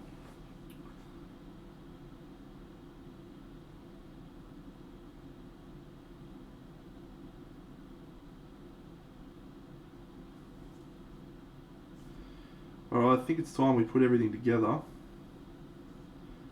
and see how much work we need to do on the other guys, because I sort of quite like how this guy's looking in terms of like just the balance of the colours and everything. Really like his vibe. And there's not a lot left to do on him really. We've just got to haha, well remembered, Randall. No, I don't paint armies anymore these days, mate. Used to paint a lot of them. No, not anymore.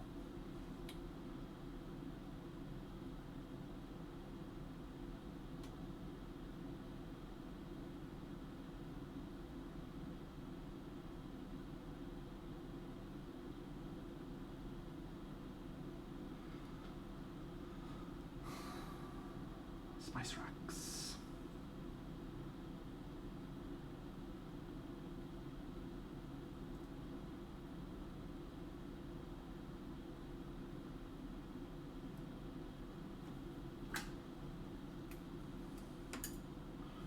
Alright, let's put him on the base.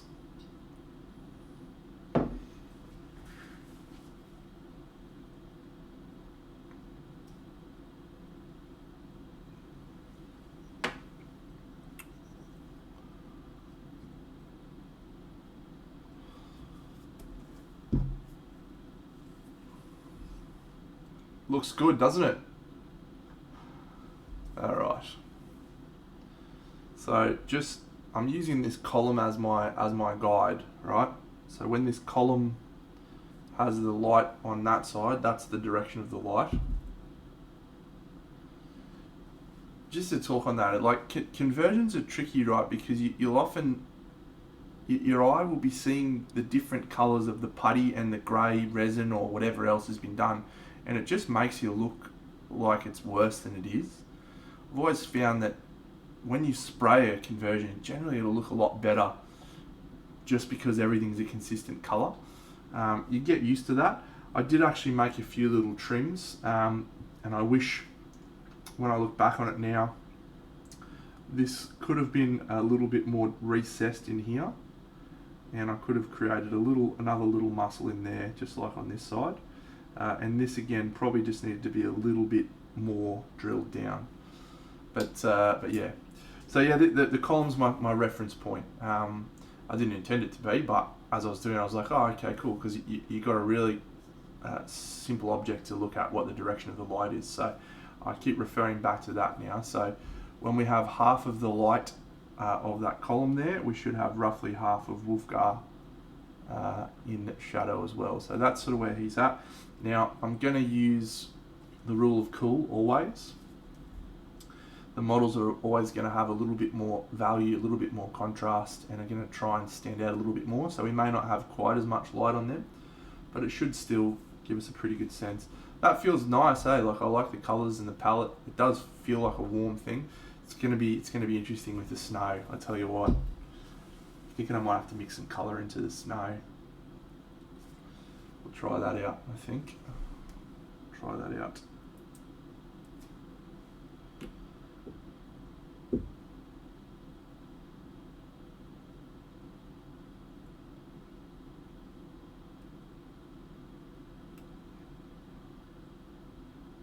I just broke Brunor's axe trying to fix it.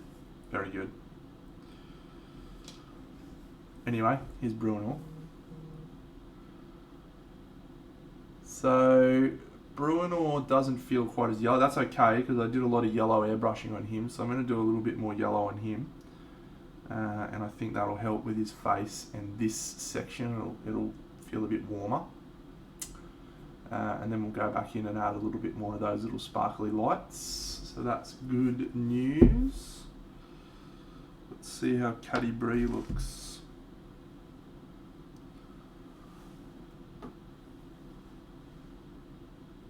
So adding the grass to the base, this stage isn't normally something I do, but because I'm doing the snow, I want the grass to be coming up out of the snow, so I want to do the snow second. Yeah, so Cattibrie's definitely not got the same level of warmth. She's feeling a little bit too cold. Actually, I'm just going to pull this out here so I can get a better look at it. It's not too bad. But yeah, I need to add more yellow tones to her. So we might actually do some work on her next, I think. And then Gwen.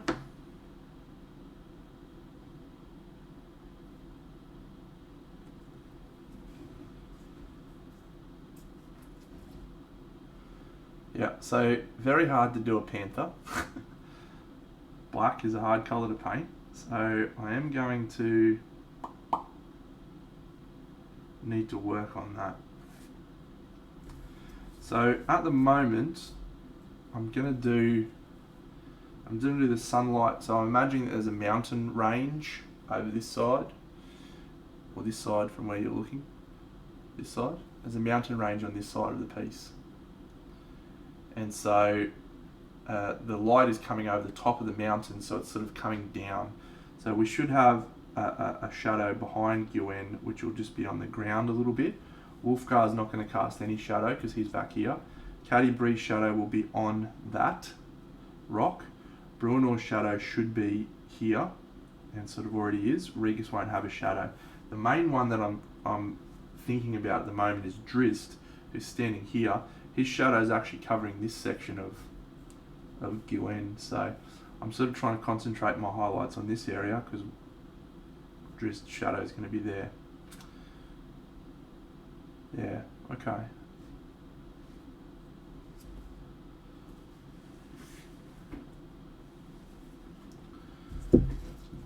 So I think I said this before, I'll say again, when I do pieces like this, I'm always regularly checking backwards and forwards and making sure everything is sitting in a harmonious way, all the colours are working together. Get in your little home, why would you get in your home? And that everything feels like it's a connected piece. Hey Cujo.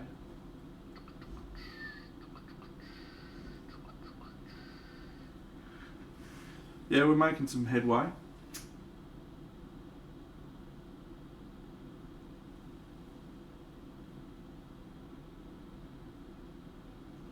I like the balance of where everything is. Yeah, it's a fair observation. Ah, awesome, mate. Yeah, no, he's awesome. That's his first book that he wrote too. He really improves as an author, like genuinely improves the more he writes. So, but enjoy, mate. My favourite author by a mile.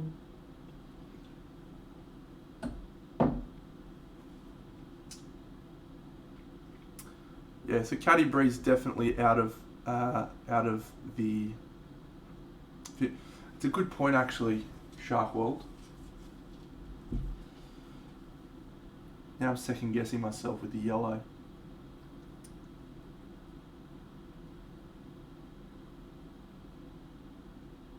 Maybe I just need to add colder highlights. So keep the warm yellow, but then just some colder lights. That might work.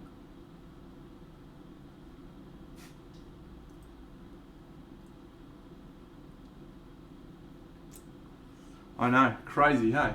Absolutely wild stuff. Who would have thunk it?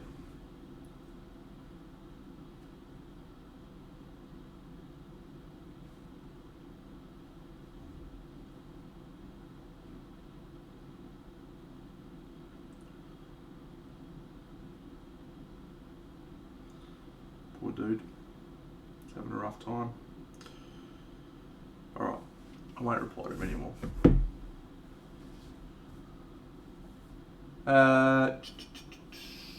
What do you mean a few weeks, mate? Started it a week ago. I started this paint job Sunday last week. Yeah, let's go have a look actually. Let's go have a look on the Google and see if we can find some snowy sunrise pics. Have a little look.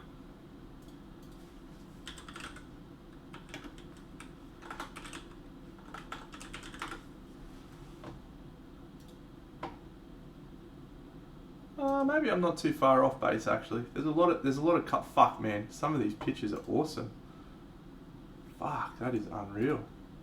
Check this one out.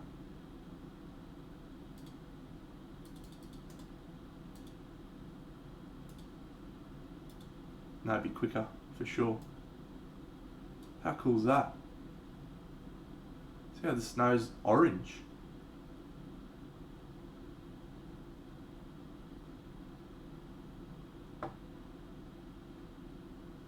Might take a little bit longer, Cujo. Probably be about the same.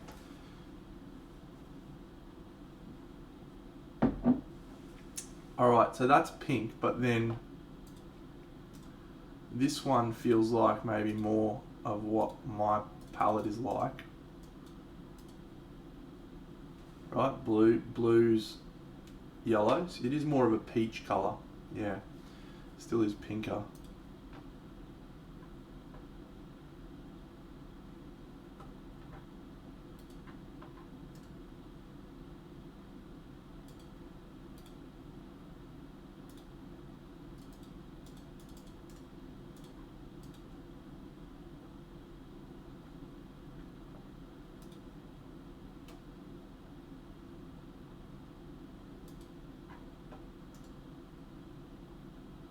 I think I'm okay.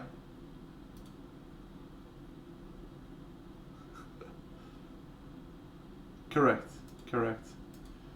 I talked about painting white a little while back, and white is always never white. We perceive it as white, but it's always the colours of the surrounds. That one feels like the right palette, I think. Really yellow colours, really warm colours, but then really cold on the other side. So that's what we're going to work on, I think.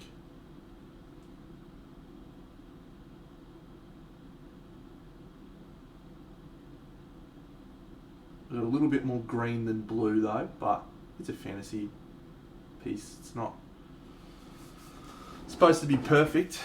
Yeah.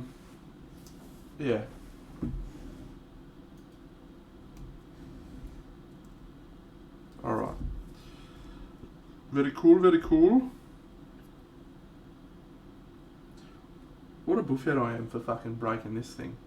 What an idiot. Just fucking leave it, mate. I liked the bendy bit. Why'd I try and straighten it? It's your fault. It's all your faults. I blame Cujo specifically.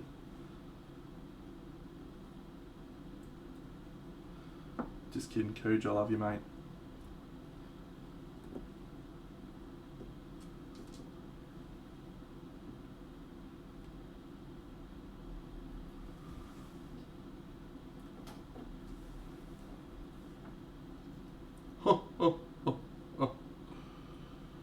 Don't think I won't fucking ban you. I've done it before, do it again. Oh yeah. Go down. Alright, well Wulfgar, you are a legend, and I'm going to put you away for a bit. So we can work on Cattibrie and maybe a bit of Gwen. So look, as I said a little while back, I have definitely slowed down my painting because I have only been painting when I've been on stream. So that's meant that I've painted less overall hours, which has had the effect of slowing down my productivity. But I decided to just not focus too much on doing everything on stream.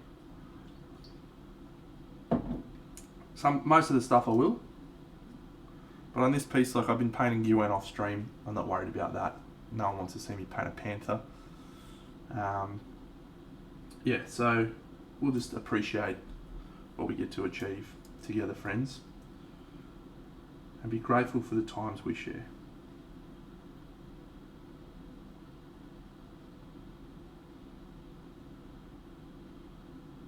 I'll keep those, mate. I'll retain those demo bucks for my own personal use. Technically, I've got infinity of them anyway, but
really feels like it's going to be the shadows that sells it.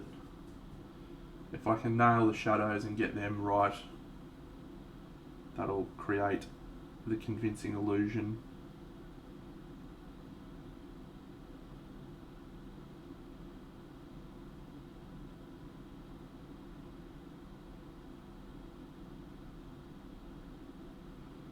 And I think who was it? I think it was Topulus's idea actually, or that came up with this whole sunrise concept. So we can thank him for that. Thanks, Topulus. If you're still here, it's probably like 2 AM for him, so he's probably going to bed. Oh. 1 week until we can talk about it, friends. 1 week. I'm excited. Yeah, thank you, mate. It has been a challenge, a good challenge. A really interesting thought process. I always like learning stuff from these bigger projects.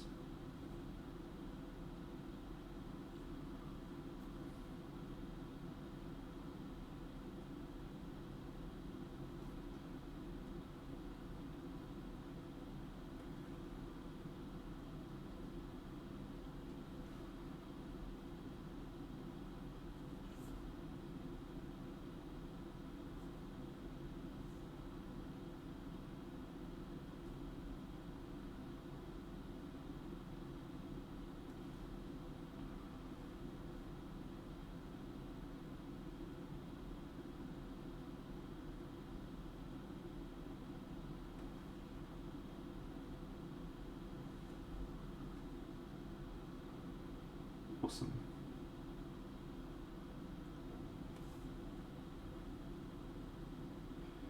So I'm streaming again tomorrow, friends. Back in the morning, which for my American companions will be Saturday night.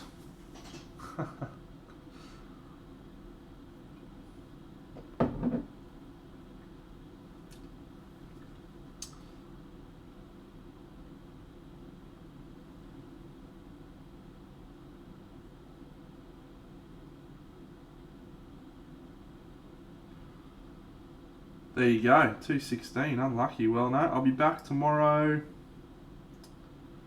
at about 12 hours from now. Actually, I'm going to be on 8 o'clock tomorrow, a bit early. So I have a lunch date to go to.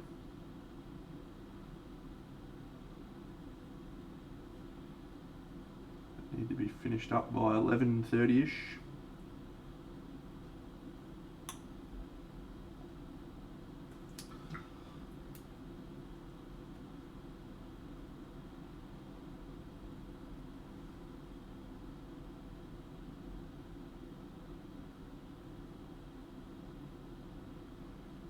So there's a couple of Kickstarters I want to talk about tonight. A couple of very exciting Kickstarters coming out or already out. Don't get too angry at me for potentially making you spend money. I'm very excited for the Nocturna Kickstarter. The Orc Tribes, Orc Dudes. And I decided I was going to chip in today for this this Kickstarter. So let me just grab it for you all.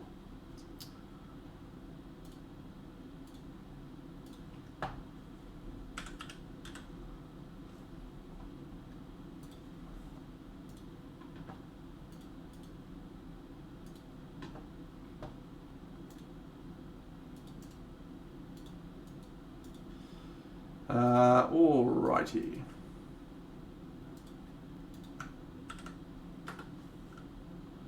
So this is, oh, can I do this? Yeah, I think I can. Properties.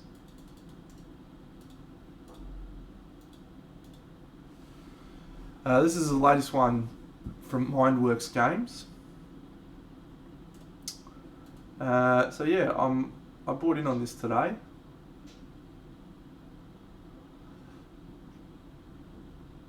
one of the things that one of the things that I've liked recently is seeing fantasy art being brought to life in miniature format. It's been really cool.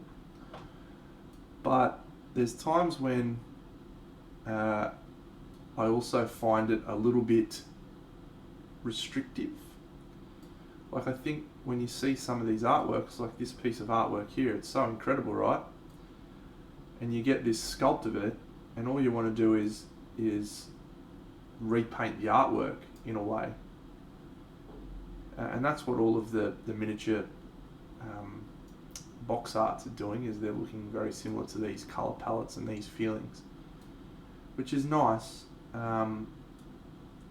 But I sort of feel that is, whilst it's really respectful of the artwork, it's also a bit hard to feel inspired by that, by just copying artwork. Like, I love the fact that they've translated it into three-dimensional format.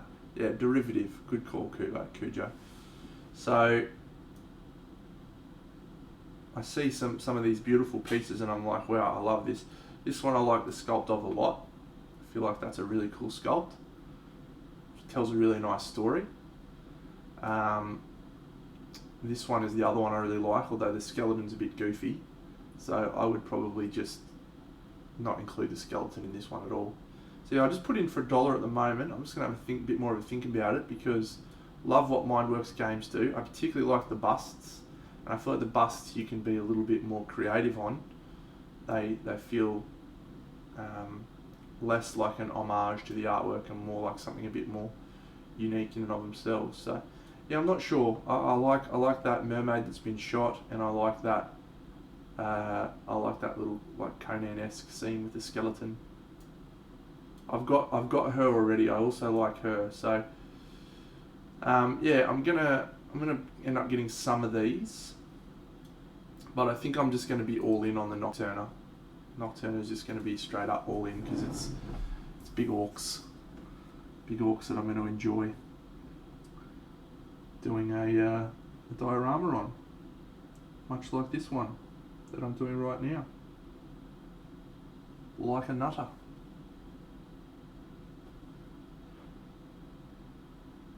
Oh shit, you know what, let's just fucking airbrush. Let's just airbrush.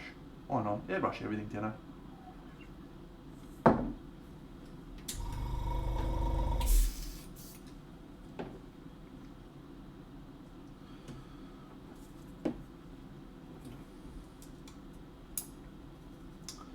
Indeed, yeah, mate. The Camelot backers should see some shipping notifications this week, which is excellent news for me. It means I'll probably have time to finish this diorama, paint another model, like a smaller one that I can maybe do for another giveaway, and then get stuck into my Camelot diorama.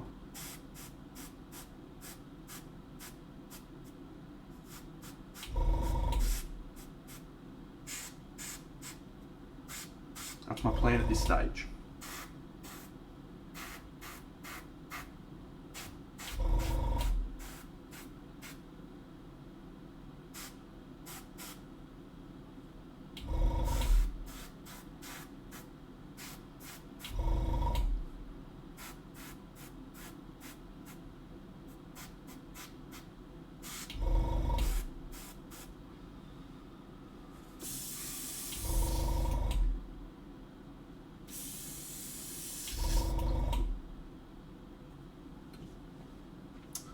Indeed, we'll see what comes of that.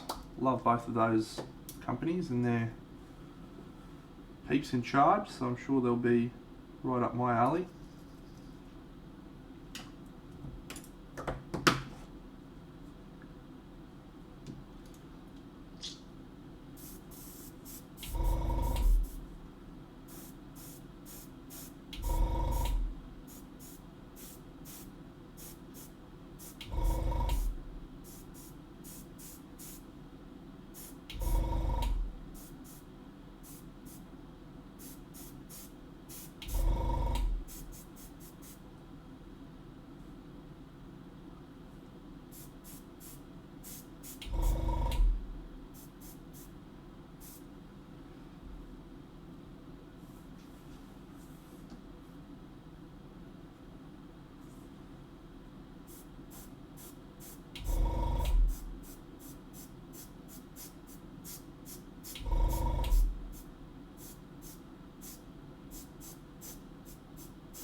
Yeah, I'm not too keen on the game, but yeah, I believe it is a game.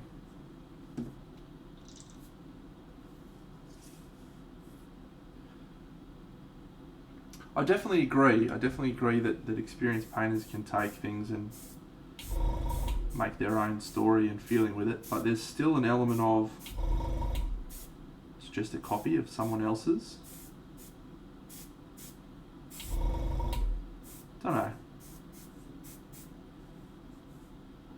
I'm looking forward to doing some of them, put it that way, because I have enjoyed trying to interpret artwork onto a model that wasn't necessarily a direct copy of the model of the artwork.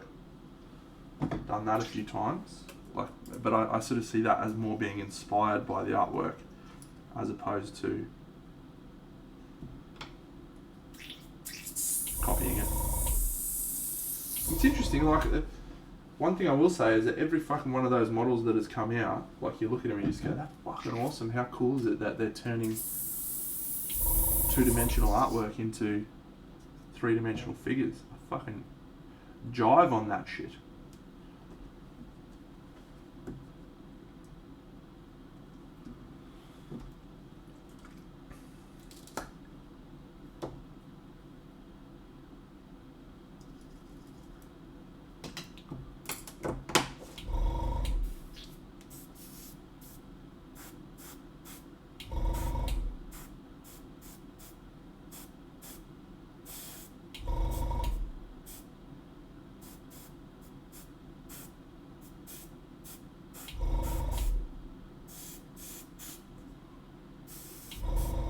Hey, Benny! How are you, mate? Happy Saturday to you, pal. We're going okay on the big diorama, pal. We're about 5 models deep, with some work to go.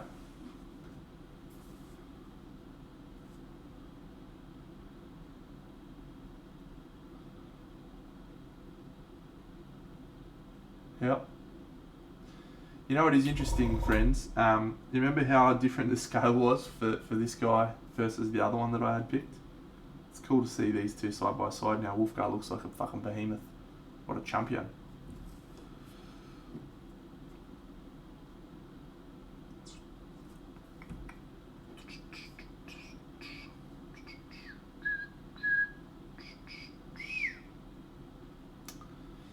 We were just talking about it actually. We were sort of wondering, other people were wondering, and I then began wondering because they said so.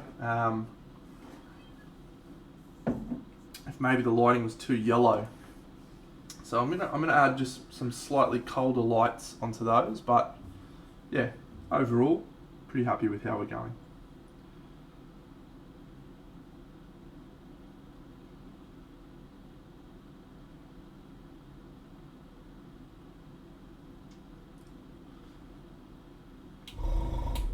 Oh, turn that off.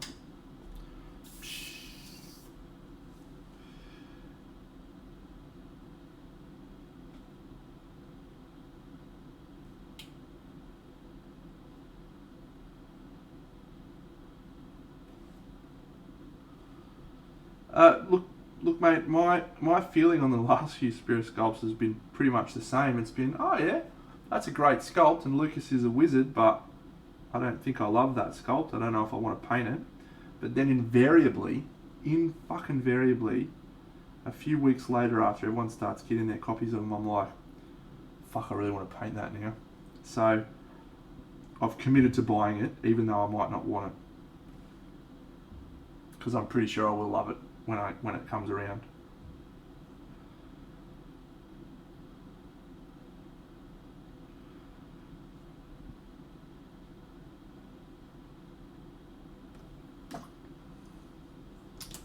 Yeah, I did actually have some exciting news today. Some exciting stuff happened. Look what I got, look what I got, oh yeah. Sheep Rider.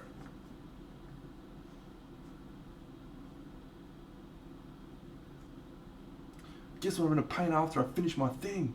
It's so great. This guy, he's so great. The only ones that I'm missing, well, I don't know if missing is the right word. I didn't get the 7 Dwarves and I regret that. I didn't get the Alchemist, but I don't regret that one.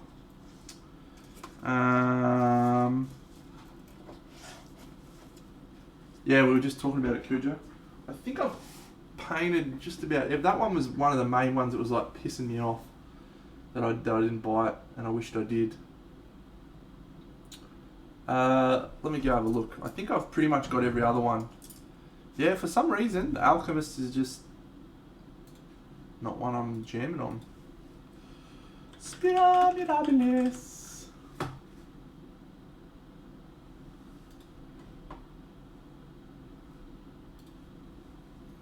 Just want to see if I'm forgetting one.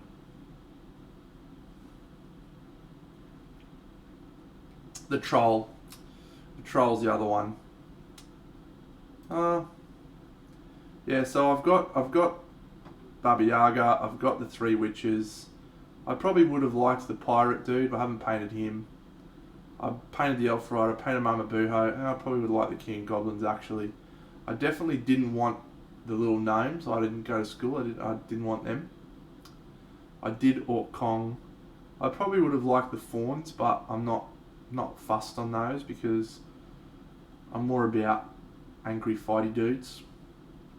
Got the Wise Woman, got the Angry Bird, didn't get the Alchemist. Yeah, the Troll hurts a bit actually. And I didn't get the Goblin on the squig because I just don't fucking have any interest in painting a big squig.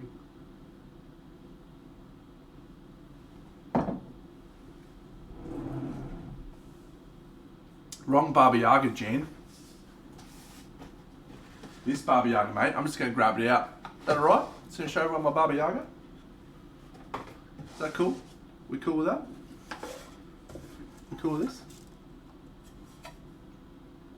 Just 12.37, mate. Yep. Yep. I'm doing this purely for Benny, by the way. Because I know how much he loves it. Baba Yaga, you are the best. Benny, suck shit, Benny. Oh yeah. Oh yeah.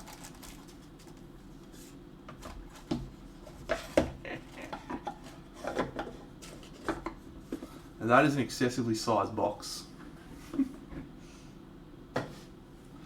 See you, buddy. Have a good night.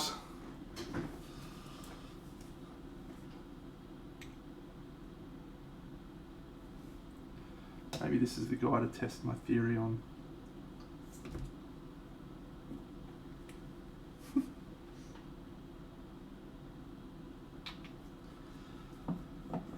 Oh dear, oh dear.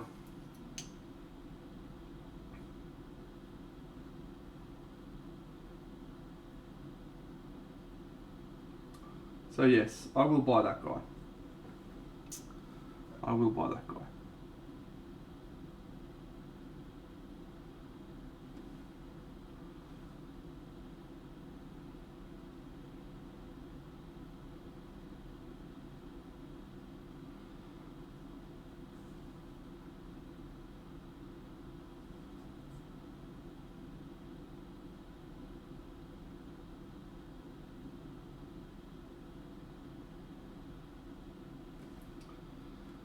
One thing that I keep struggling over on this piece specifically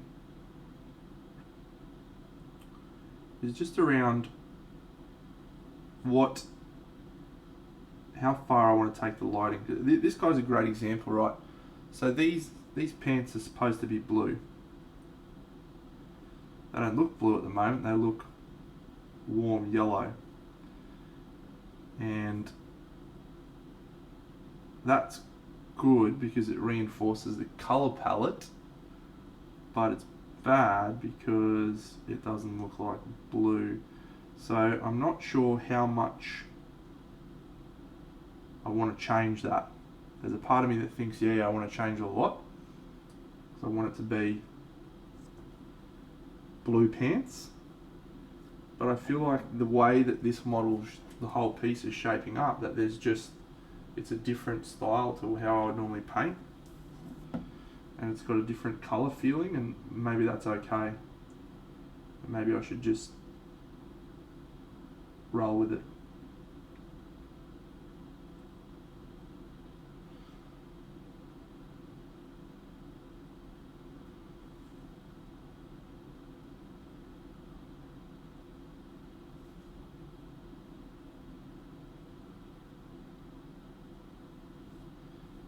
Yeah, it's sort of what I'm feeling at the moment, especially when I look at this guy, and Bruenor a bit as well. You know, everything feels very harmonious, which is really, really neat.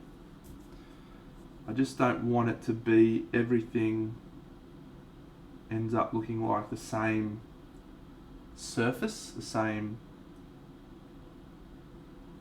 objects. So that's what I'm trying to do now, is just add a little bit of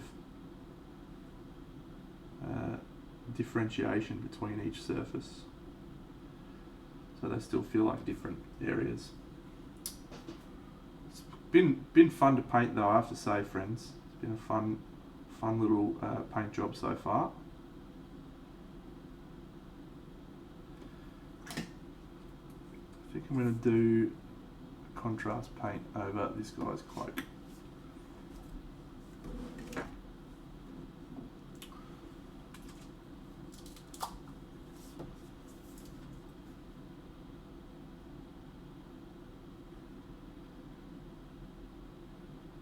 Well, you can still go and watch it, mate. It's still on YouTube.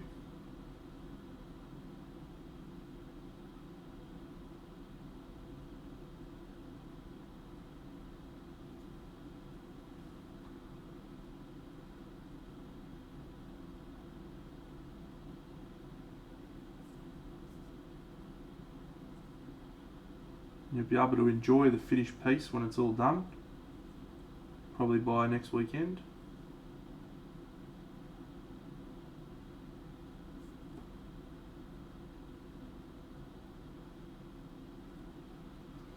That's the plan.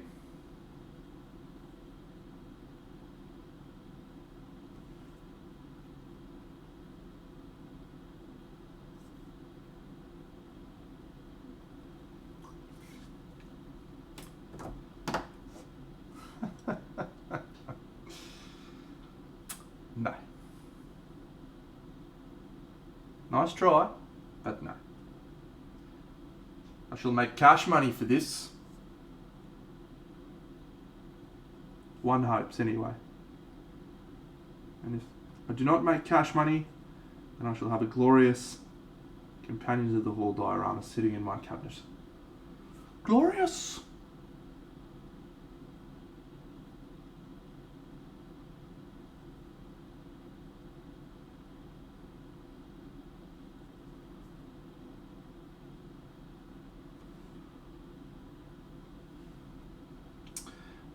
Well, I can answer that, Topulus, because I've done it many, many times.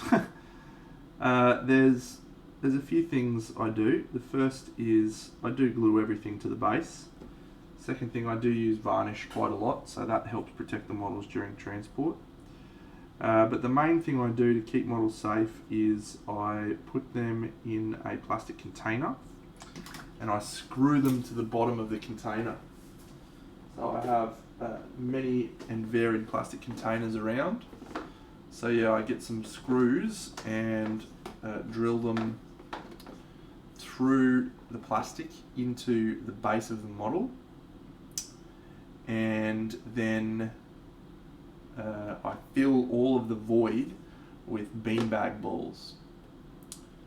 So what that does is it secures the model so it doesn't move around as much, and then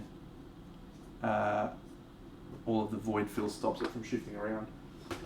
I've still had breakages from sending them overseas, but my strike rate's about 1 in 5. So, and then the plastic container's wrapped in bubble wrap, put inside a box.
I dig this model.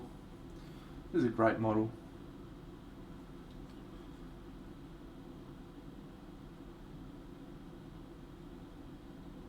This might even be my favourite model out of all of them.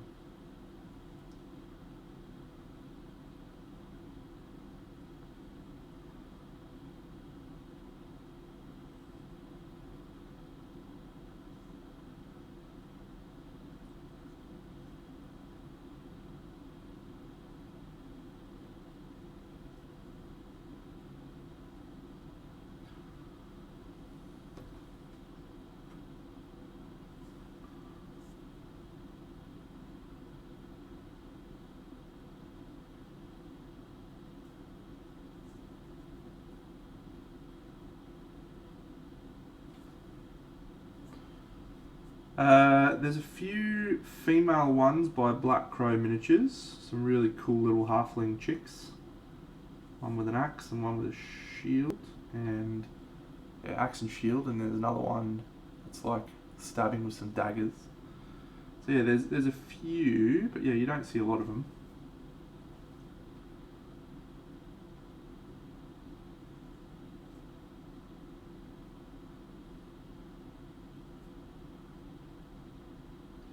Yeah, I saw you got those in the mail the other day. Black Crow are probably up there as one of the best, I think, in terms of their casts. I've painted a few of their models and never had any problems.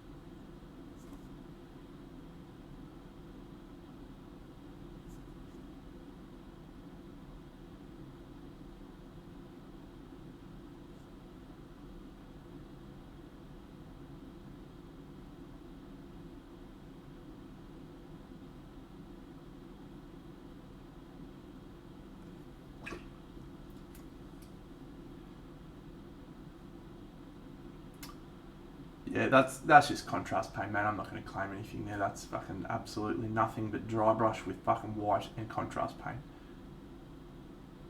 I'm a world-class painter. Let's all acknowledge it. Incredible.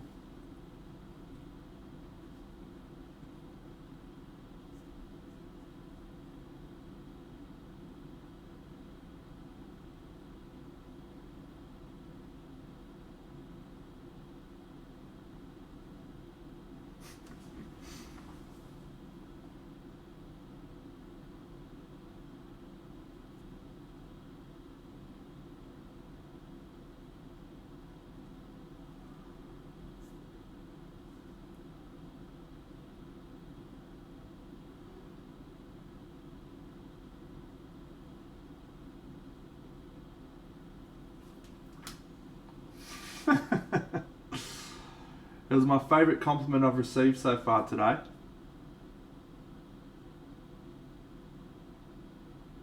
Girlfriend gave me absolutely nothing today. You can get a bar of it.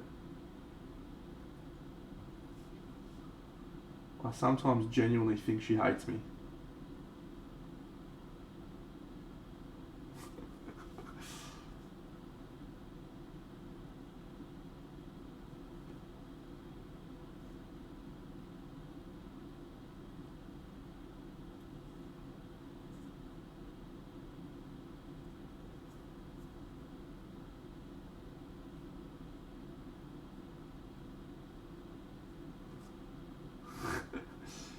Yep.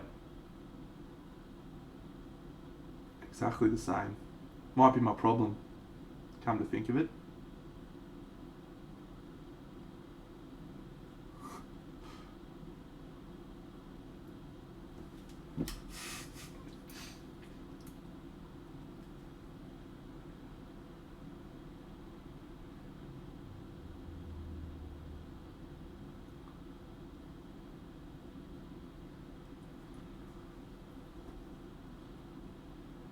Yeah, I think that's probably the case, mate. I'm pretty sure she likes me. she's still around, so that's a good sign.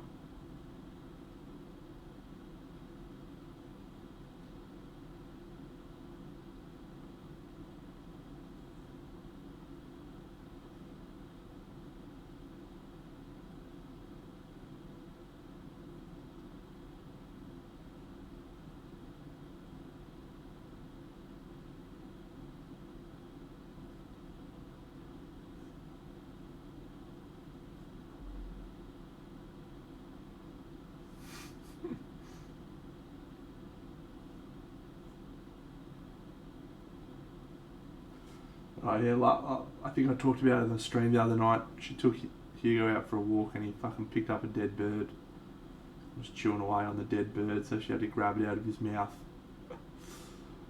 Fuck, it was funny. She sends a message, oh my god, I just fucking had a dead bird in my hand. Oh my god.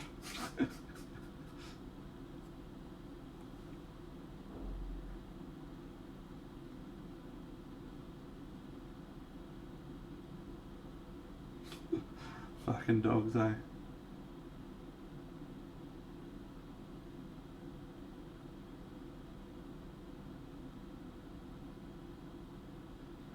Nah, he's a good little dude.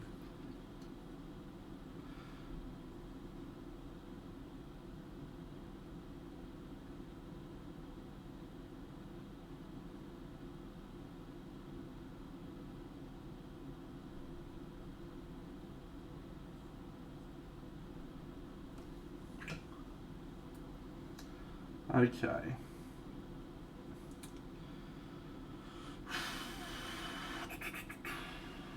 Oh, let's do that. That seems like fun.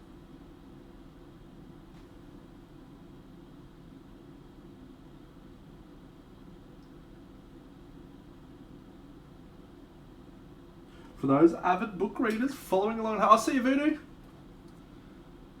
I don't know yet, mate. I'll have a tweak of his eyes. I think, yeah, they're probably not perfect. But you're also looking at them ultra zoomed, so when you look at them here, they look pretty cool.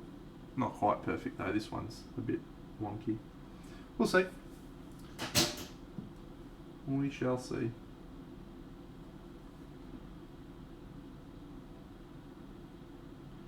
Ruby, Ruby, Ruby, Ruby!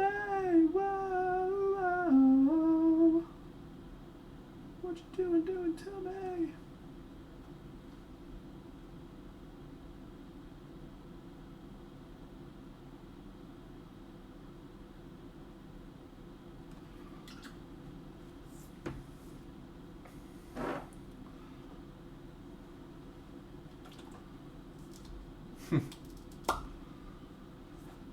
Yeah, I'm not sure, mate. Like, eyes are, they're fine. They're not the best fun to paint, but they're fine. I actually think I've gotten worse at eyes as opposed to better. It's one thing I genuinely feel like I used to do better than I do now.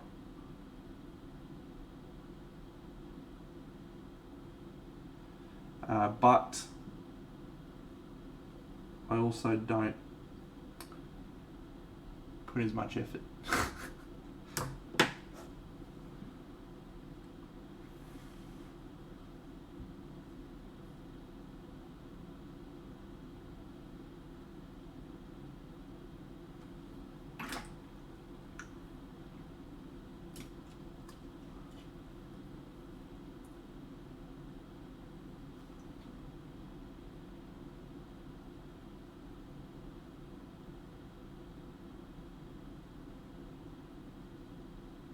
I love glossy. We haven't spoken about it yet, Paul. We're going to be kind to those who've yet to watch it, and we'll leave it for another week or so to let everyone catch up in their own pace. But yes, I really enjoyed it when I watched it. When I reflected back on it today, there was a few things I wished had been resolved or I'd got to see more of, and I didn't get to. So from that perspective, I was left wanting more, which I think is probably what they intended. Those things will be resolved in Doctor Strange and the Multiverse of Madness and Captain Marvel 2. But I was very satisfied when I finished watching it. It was easily felt like it kept its place in the Marvel stable, and the last episode felt like Marvel just doing what they do.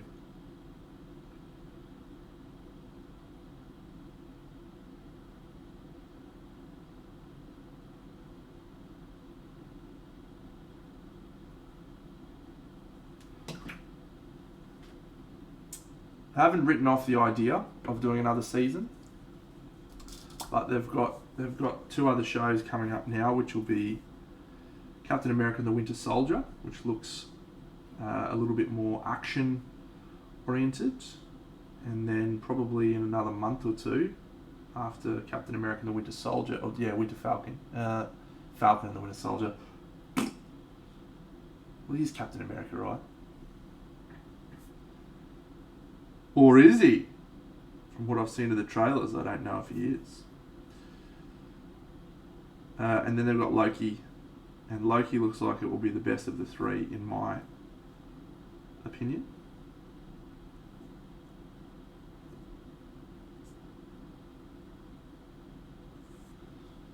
June 8th, is it? Fuck, it's that far away. Well, I suppose it's actually not that far, really. Like, we're like, oh, it's so far away, but we're in March now, right? It's April, May, June, so we'll have probably 2 months of Winter Soldier. So, is there only 6 eps? Wow. I hope they release them one at a time then. Don't drop the first 3.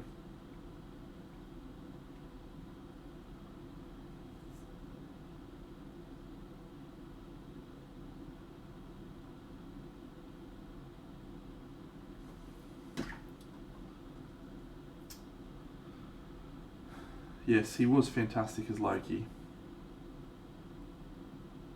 Stole the show in the first 2 Thor movies, but Hemsworth found his groove back.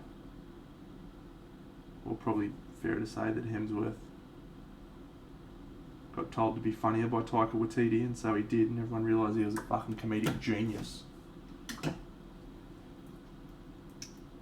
I mean, with WandaVision, they released the first 3 episodes. I think they did that because they realised they might fucking lose everyone if they didn't have 3 episodes. So, they probably won't do that with Falcon and Winter Soldier. I imagine there'll be longer episodes, hour-long episodes, 45 minutes or so. And they'll just be like Captain America and the Winter Soldier, hard out, action all the time.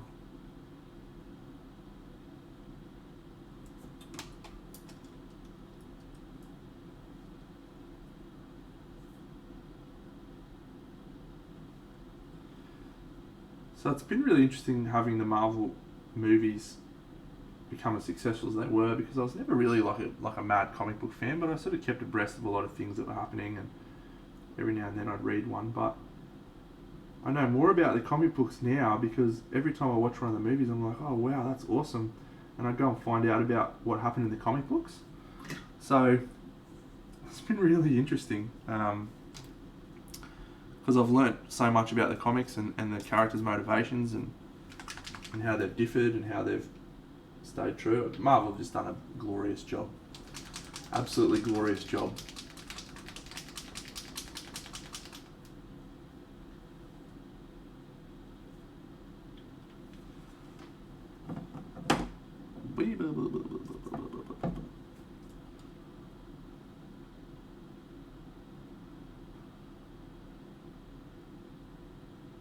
This is one of the few contrast scale 75 fantasy. Oh, when's that? That's soon, isn't it? Oh, I can't wait.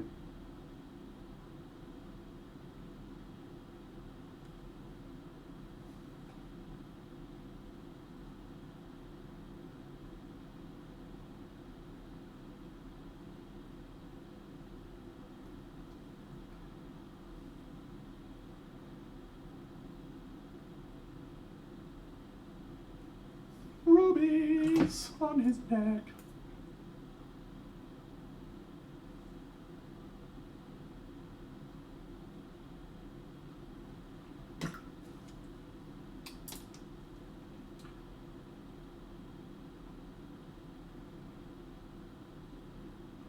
I thought the first one was really tough to watch.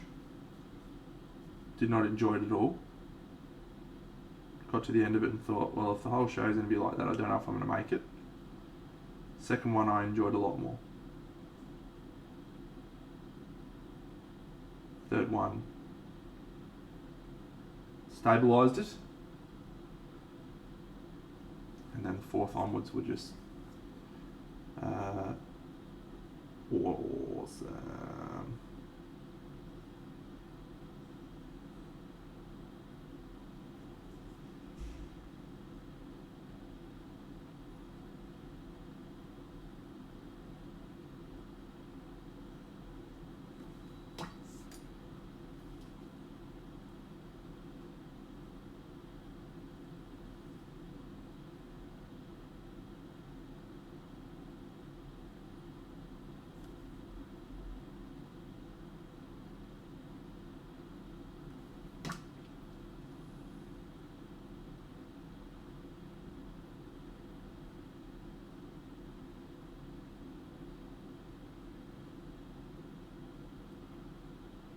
Yes, that was one of the things I wanted more of.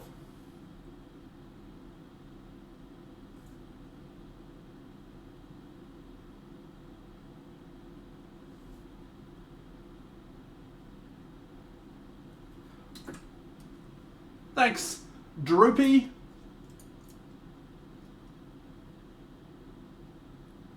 See you, buddy.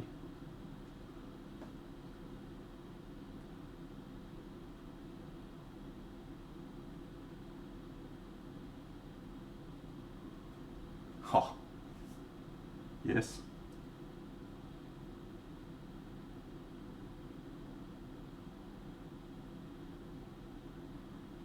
But I think I always want that.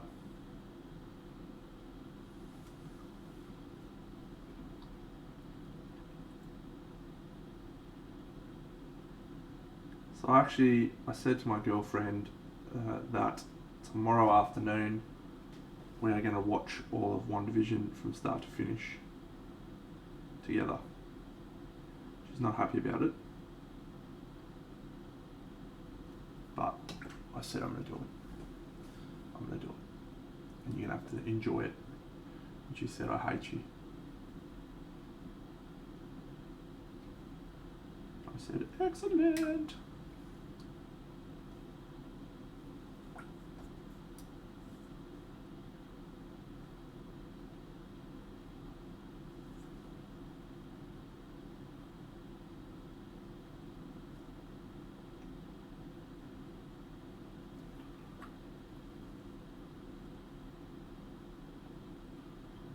I'm looking forward to watching it a second time and getting to try and figure out the Easter eggs a bit more.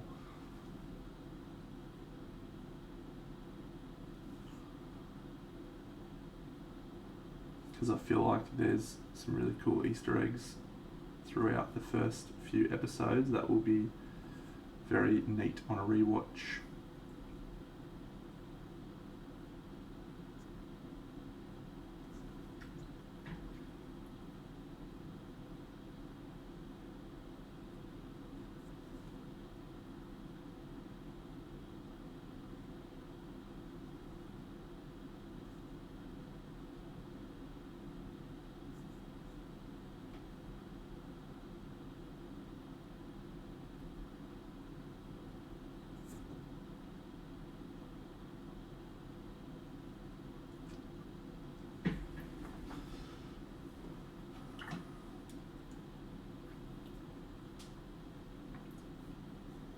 Nice.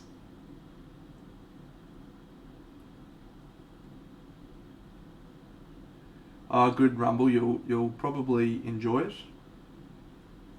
I don't really know what you like, so you might think it's terrible. Oh, thanks, Frog Jim. What a champion!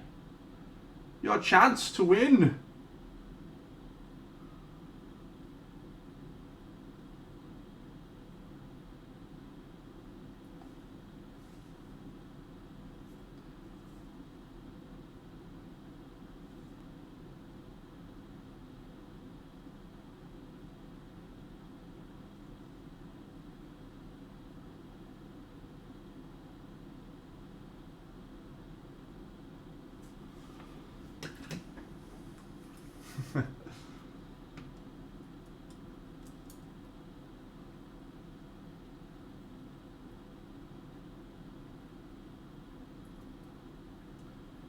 Alright, you got me feeling self-conscious. Oh, thanks, buddy. You got me feeling self-conscious about my eyes now, Womposaurus.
Look, I take a couple of cracks with eyes normally.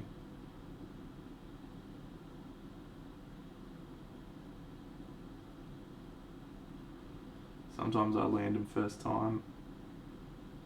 Other times they need a few goes.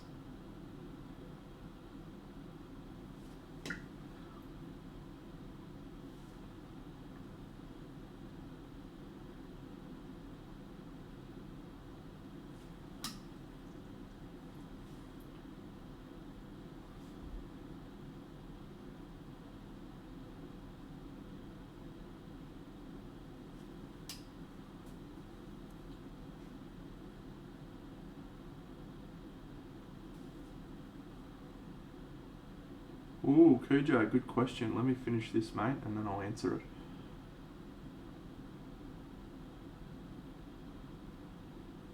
Fuck.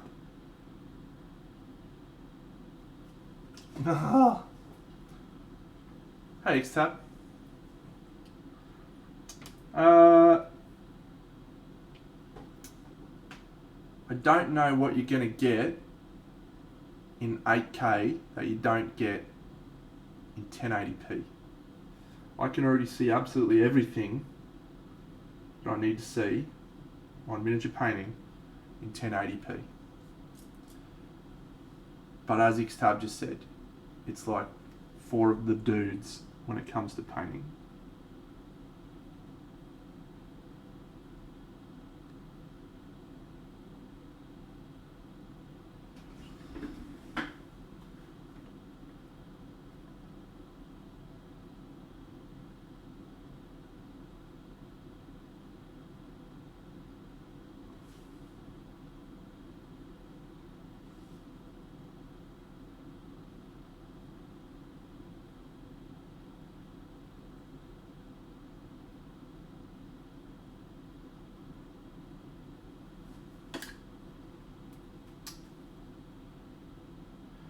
My God, that miniature mentor guy.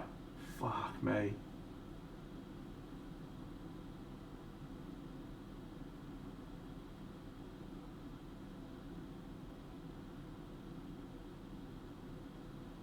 There we go. That's better.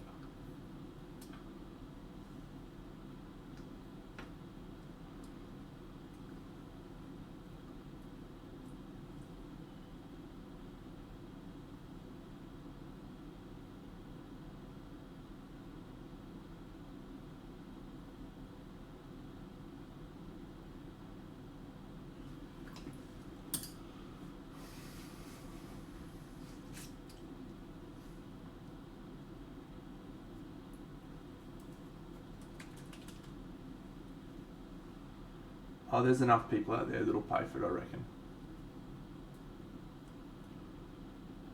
That's my gut feeling. Do you know why? Because people desperately want the silver bullet. People want to believe that it is easy as that to be able to paint like Arnau.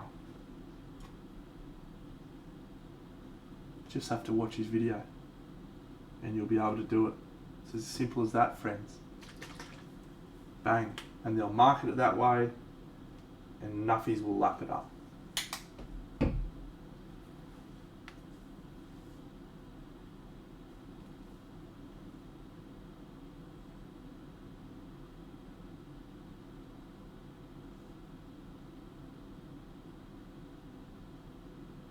Don't believe the hype, friends.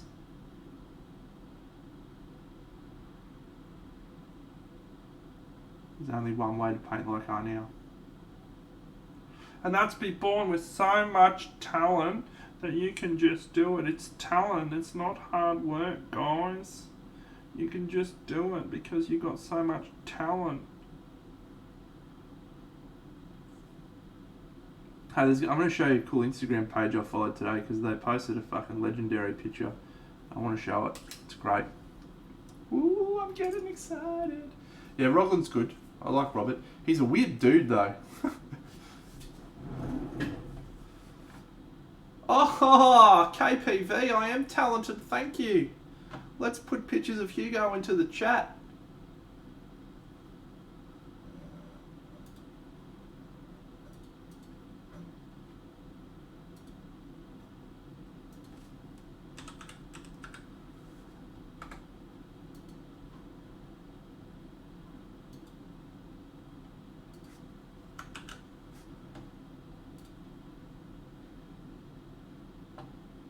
Yeah, Sorastro is perfect for new punters, unwary punters. Here we go, friends. This is what we need to get into. Get into some of this. Little boy! Look how happy he is! He's happy because he ate a dead bird. Oh, little boy! Alright.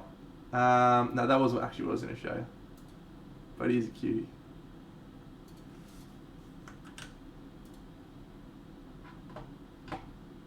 He is a super cutie.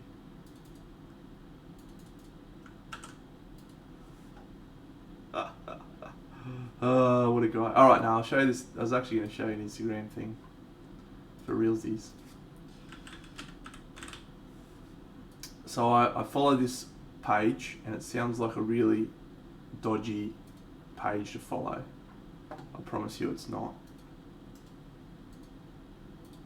This is going well. Okay, see you mate. I will, bye.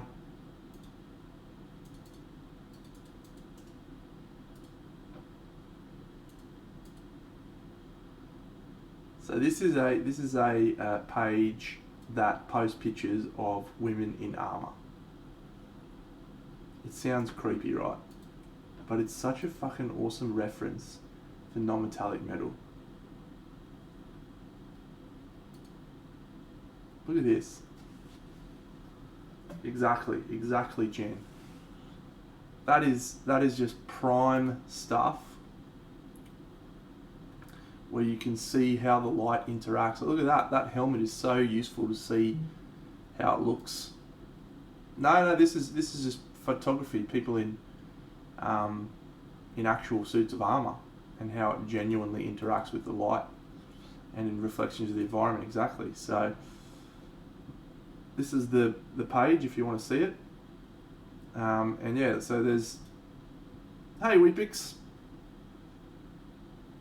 Fantastic stuff like this where you can see how you can change the reflections based on your painting. This is another good example. Look at this colour. See the colour of the metal there is completely changed based on the environment. Look, Shark, while I'm not going to complain that generally they're good looking as well and us jabbing each other with sticks, I like that. So there was one I saw a little while back that I really enjoyed. It wasn't this one, but we'll have a look at this one. So yeah, just there's so many interesting ways that metal reflects. That's a great example of just the colour that changes in non-metallic metal, and that's why I tend to do a lot of colour in my metal, a lot of environment reflections, because that's what it looks like when you have metal in that environment. So yeah, it's great. Yeah, great page, great Instagram page. I like it a lot. Yeah, there's some gold armor, which is really cool. There was the one I was looking for. Here it is. So look at this. Perfection for my piece that I'm working on. How good is that? So yeah, you get warm lights, cold lights. Exactly like, look at that vambrace gauntlet. I think that's a vambrace actually, because there's no glove. There you go. Fantastic. Alright, I'll turn that off. And guess what? I'm going to turn off the stream because it's been 3 hours and a bit. So, good work, friends. We made some good headway tonight. We've got some really awesome dudes, I think. Let me grab all of them actually.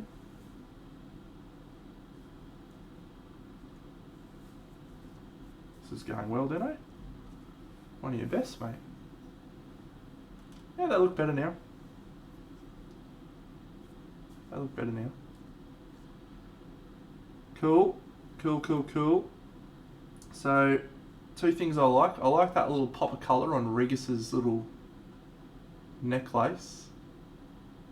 So, feel like they're in the same environment. That's cool. Cattibrie needs more work. I'm not happy with her. The colour of her is very punchy compared to the others. Maybe I'll just tweak it a little bit so it's not as punchy.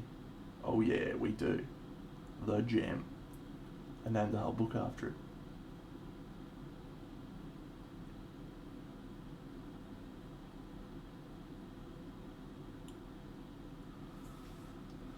So, good headway. This little Pantherino. And we may start ourselves a glorious Dark Elf tomorrow.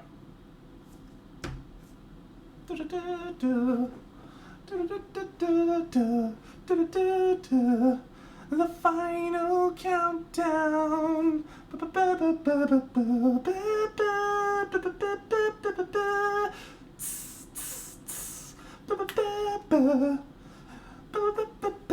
Yes, I am indeed, Paul. I'll be starting about 8 AM my time, which will be approximately 11 hours from now, friends.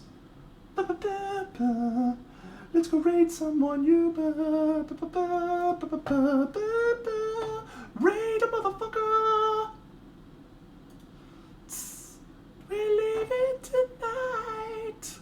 I swear there's nowhere to run. We're leaving town. Sorry, I should just do this so I can spend my bucks. It's the final countdown. The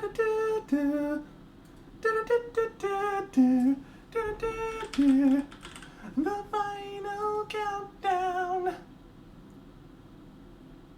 Alright, who we got on tonight, friends? Oh, yes.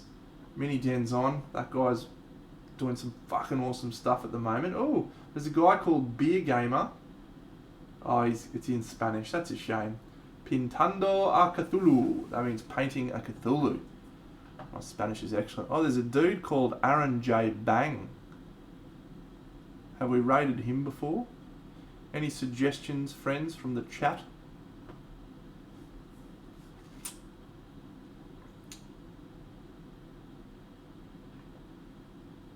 Indeed. Come for the painting, stay for the singing. I concur. Pascal Ruse. Where's he? I know him. Where's Pascal? Is he painting in English? Yes! I love Pascal. Fuck yeah, we're gonna raid Pascal. Good suggestion. Fuck yes. Pascal, motherfucker.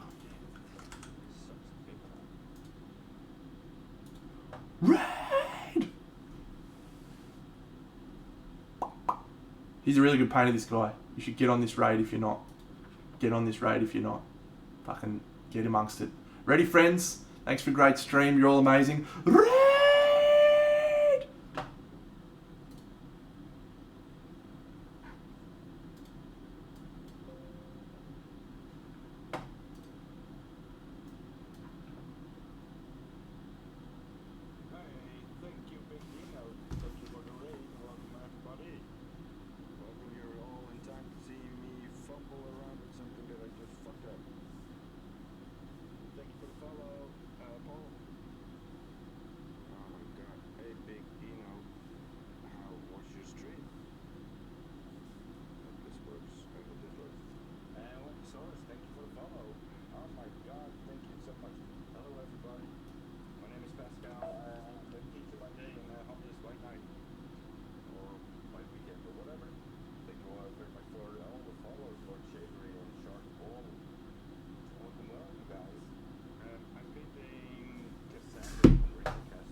Fell out of it. Look at that.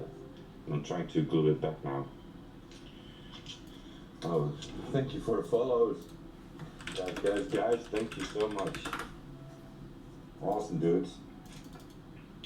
And so first I'm gonna do some yeah, there we go. Yeah, that's gonna fit nicely.